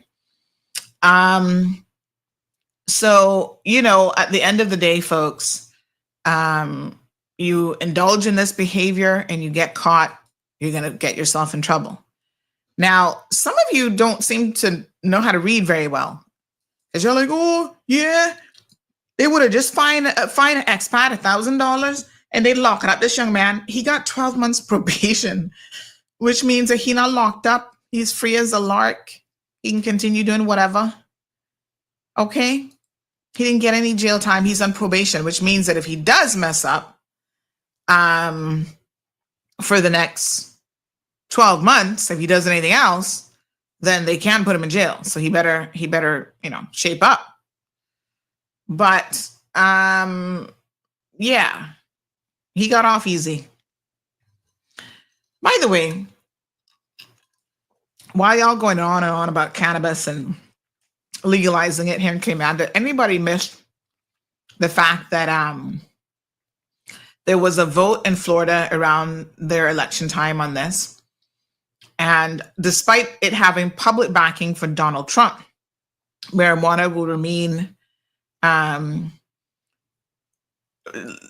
They were trying to amend the law in Florida to legalize recreational marijuana, and it was not voted for in Florida. So they actually put it to the vote for the people, and they turned it down. It needed to get 60% of voter support to pass a state constitutional amendment, and it did not. So it remains for medicinal purposes only in the state of Florida. So it was Amendment 3, which would have legalized the recreational use and manufacturing of marijuana in the state, and it failed. So Florida state law currently allows the use of marijuana for medical purposes if a doctor deems it necessary during the course of treatment for illnesses such as glaucoma, cancer, and epilepsy. And Florida voters expanded eligibility for medical purposes in a successful 2016 statewide vote. But for the foreseeable future, that's it. So recreational use of the drug will remain illegal in Florida. And you can't self-diagnose. And I think this is one of the things that people believe that you can do. A lot of you are like, oh, but Miss Sandy, it helps me with my anxiety. I feel better. I'm sure you do. But that's not how the process works in terms of medical marijuana. It needs to be prescribed from a doctor. So you can't just sit down and claim you're gonna make your own brownies and teas and ointments and all kind of stuff. Okay. So good luck to John Michael.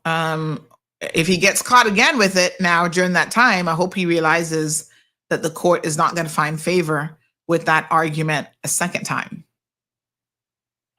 I'm just saying. Okay. One other bit of news yesterday that was a bit scary is homeowner forced to flee after walking in on midday burglary. So you walk into your house at midday and there are two people in your house. Like what the what? Leeward Drive. That's down in Newlands.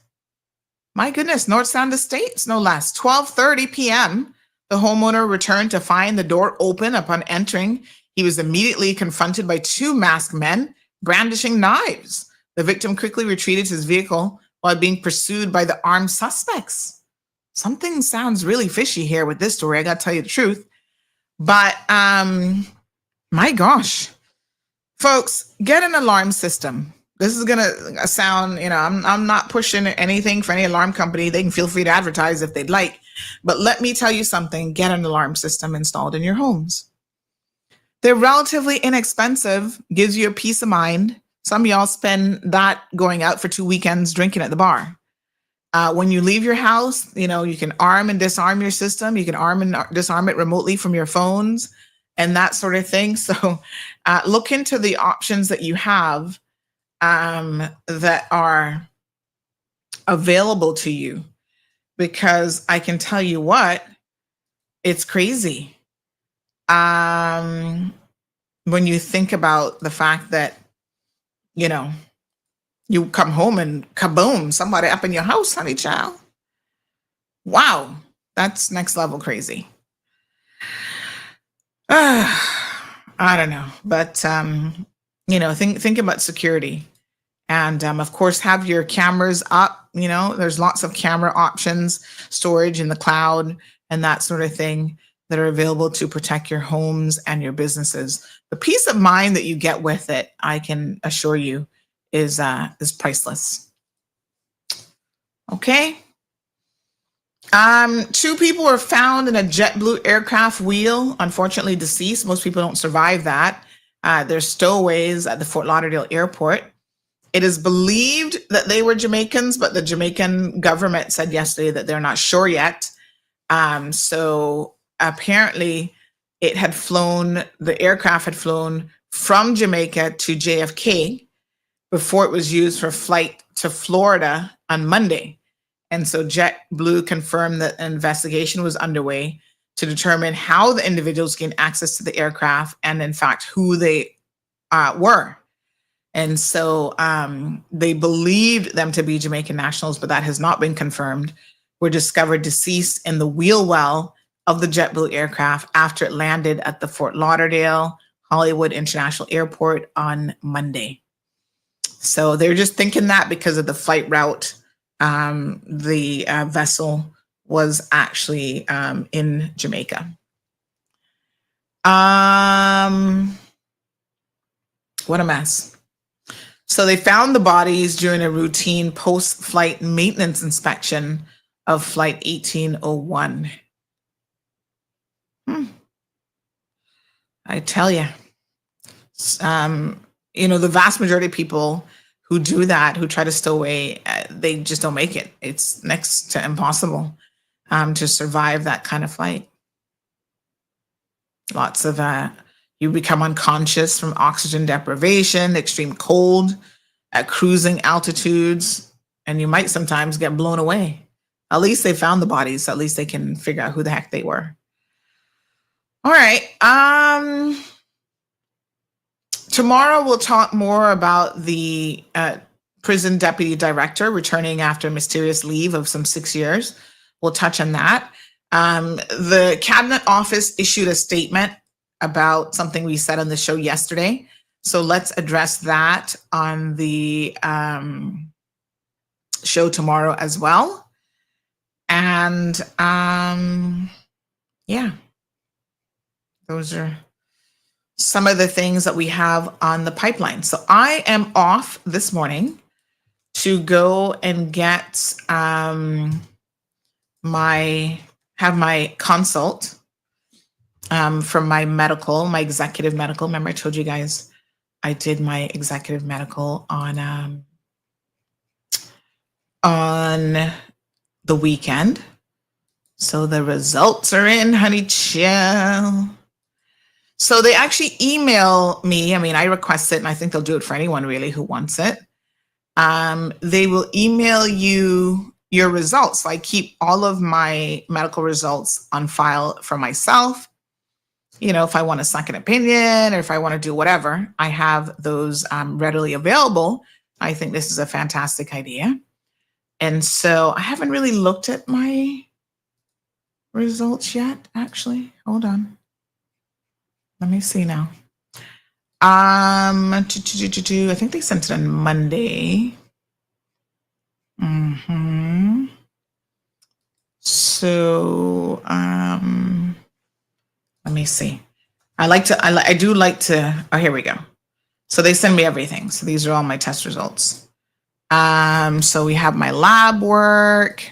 And so it tells you like what the results are, what the intervals are that you should be looking at, like what you're aiming for. So say, for example, my total protein colorimetric assay, my results was 7.3. The biological reference interval, so in other words, the range that you want to be in, is 6.6 to 8.7. So that looks like that's okay. My thyroid assay, thyroid stim hormone. So it's important for women to have their thyroid checked. That is well within the acceptable range as well. Globalin. Oh, this is my blood sugar stuff. So this is the stuff that I always, I think we got a problem there. We've been watching those numbers. So this is the stuff, fasting blood sugar. So I'm sure that's going to be a point of discussion today.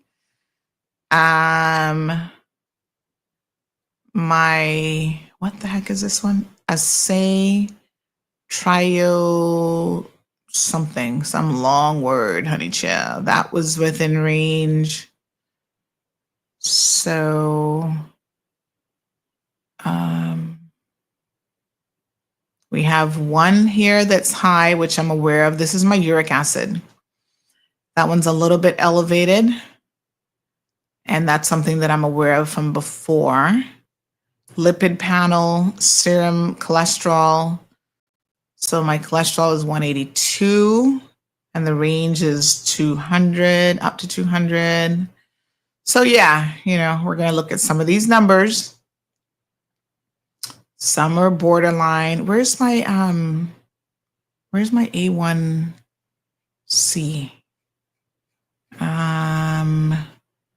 LDL, cholesterol, VLDL, that's within range. Cholesterol, HDL, that's within range. The assay of triglycerides, that looks good. That's in range. All right, I'm trying to find the creatine number. That's the one I think. Is that the one before that I was looking at that was a little bit elevated? If that's it, that actually looks good. Anyway, so he'll go over anything that looks out of norm. I don't see the A1C on here, but maybe I'm just not seeing it. Estimated average glucose.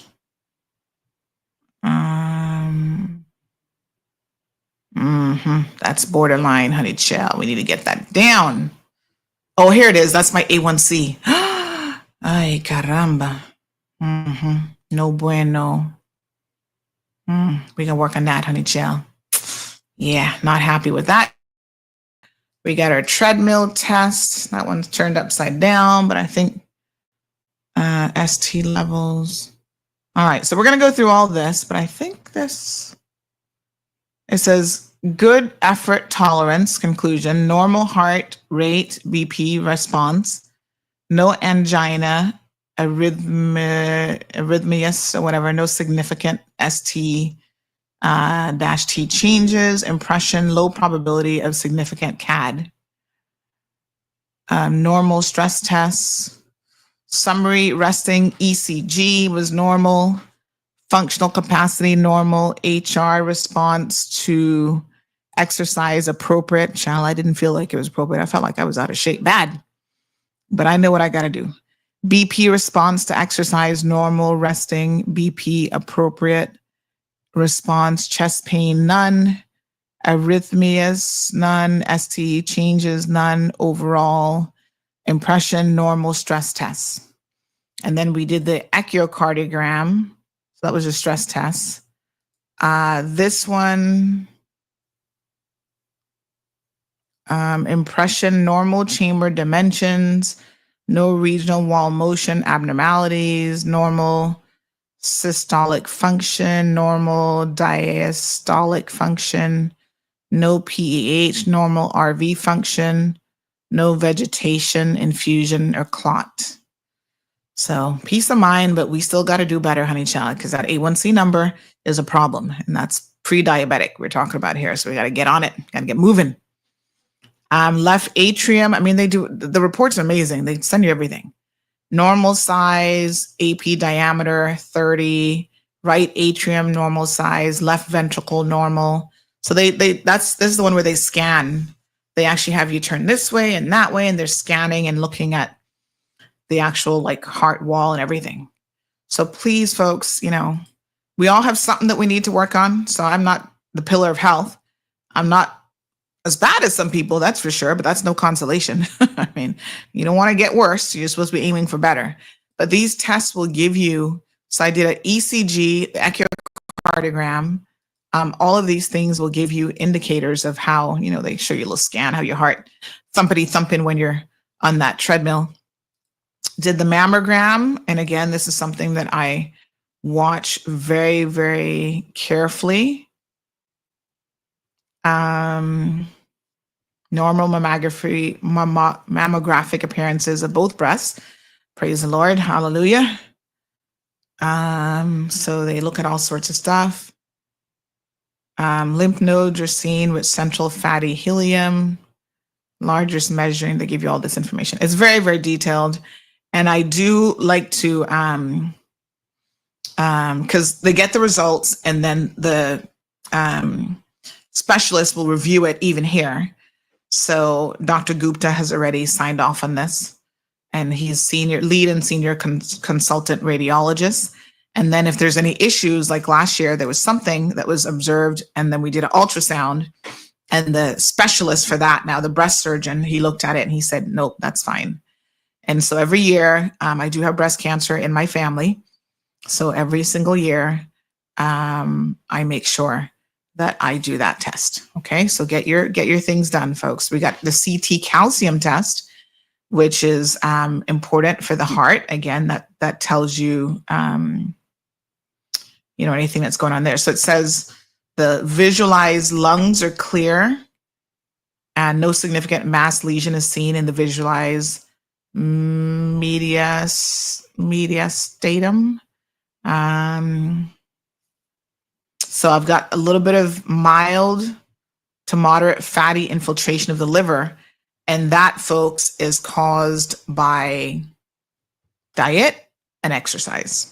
The two things that I need to work on. So they'll give you your calcium score. So it says that my calcium score was 0. So that means that there's no evidence of plaque, less than 5% chance of a CAD, which I think is like a cardiac event, basically a heart attack. Advice for that, if you fall into that region, let me just show you this, because I think this is interesting. And all of this is in your reports. And like I said, they send this stuff to you. So coronary artery disease. So it says that I have less than 5% of chance of having coronary artery disease, but then it still gives you advice, because there are things, again, that without a doubt, I need to be working on and improving. So, and I am really, really committed to doing it this year. I know I said that last year too, and the year before, but we're going to do it. So let me show you this, because then it still gives you recommendations on exactly what it is that you should be doing. So have a look at this. So it still says, even though my calcium score is 0, right? No evidence of plaque. It still says, if you're a smoker, quit smoking. I can tell you, if I were a 50-year-old smoker, I would probably not be in this good a shape. It would be far worse. Quit smoking, exercise more, and eat better. Simple, yet that's exactly, sometimes you just can't overcomplicate it. That's what I need to do. So my calcium score is 0, but I still need to, I don't smoke. Praise the Lord. I've never had a cigarette in my life. I still need to exercise more for sure and eat better. And that's my goal this year, to definitely focus on those two things. All right. So, yep. So I've, I have my consultation. They did a chest x-ray as well. It's very comprehensive. No abnormalities detected. Visualized bone and soft tissue structure appear normal. No evidence of pleural effusion or, what is this word? Pneumothorax. So lots of good reports. All right. Thank you so much. Appreciate it. Jim says it's sad that Cayman's at the stage of having to have security cameras. Well, let me tell you what, put them in place. We're there, and we've been there for a minute now. YouTuber says Ring cameras can alarm. If you get a motion, just sound the alarm. yeah, there's tons of them that have features out there that are very, very useful. And I think the cloud storage is really helpful as well. Jane says, Sandy, in addition to Gigi and Marlon, we here need you for as long as possible. So I'm glad you're active about your health. That's a really comprehensive exam. Yes, I try to do that once a year. And, now I'll go today for the consultation. I'll sit down with Dr. Sanjeep and he's going to tell me I know what he's going to tell me. The only thing there, that A1C number, your fasting blood sugar level needs to come down. We need to move more and we need to watch the diet. And we're going to do it. We are going to get it done. All right, folks, thank you guys so much for tuning in to today's program. I will see you guys tomorrow morning. So God's willing, we will all be here. Please have an enjoyable Wednesday. Until then, take care. Thank you for tuning in to another episode of The Cold Hard Truth on Bobo 89.1 FM. Cayman's #1 talk show is live weekdays from 7:30 a.m. Never miss an episode again. Watch anytime on CMR's Facebook and YouTube channels for the latest show episodes. Don't forget to follow us online on our social media channels. And visit CaymanMarlRoad.com for all the latest news and community happenings.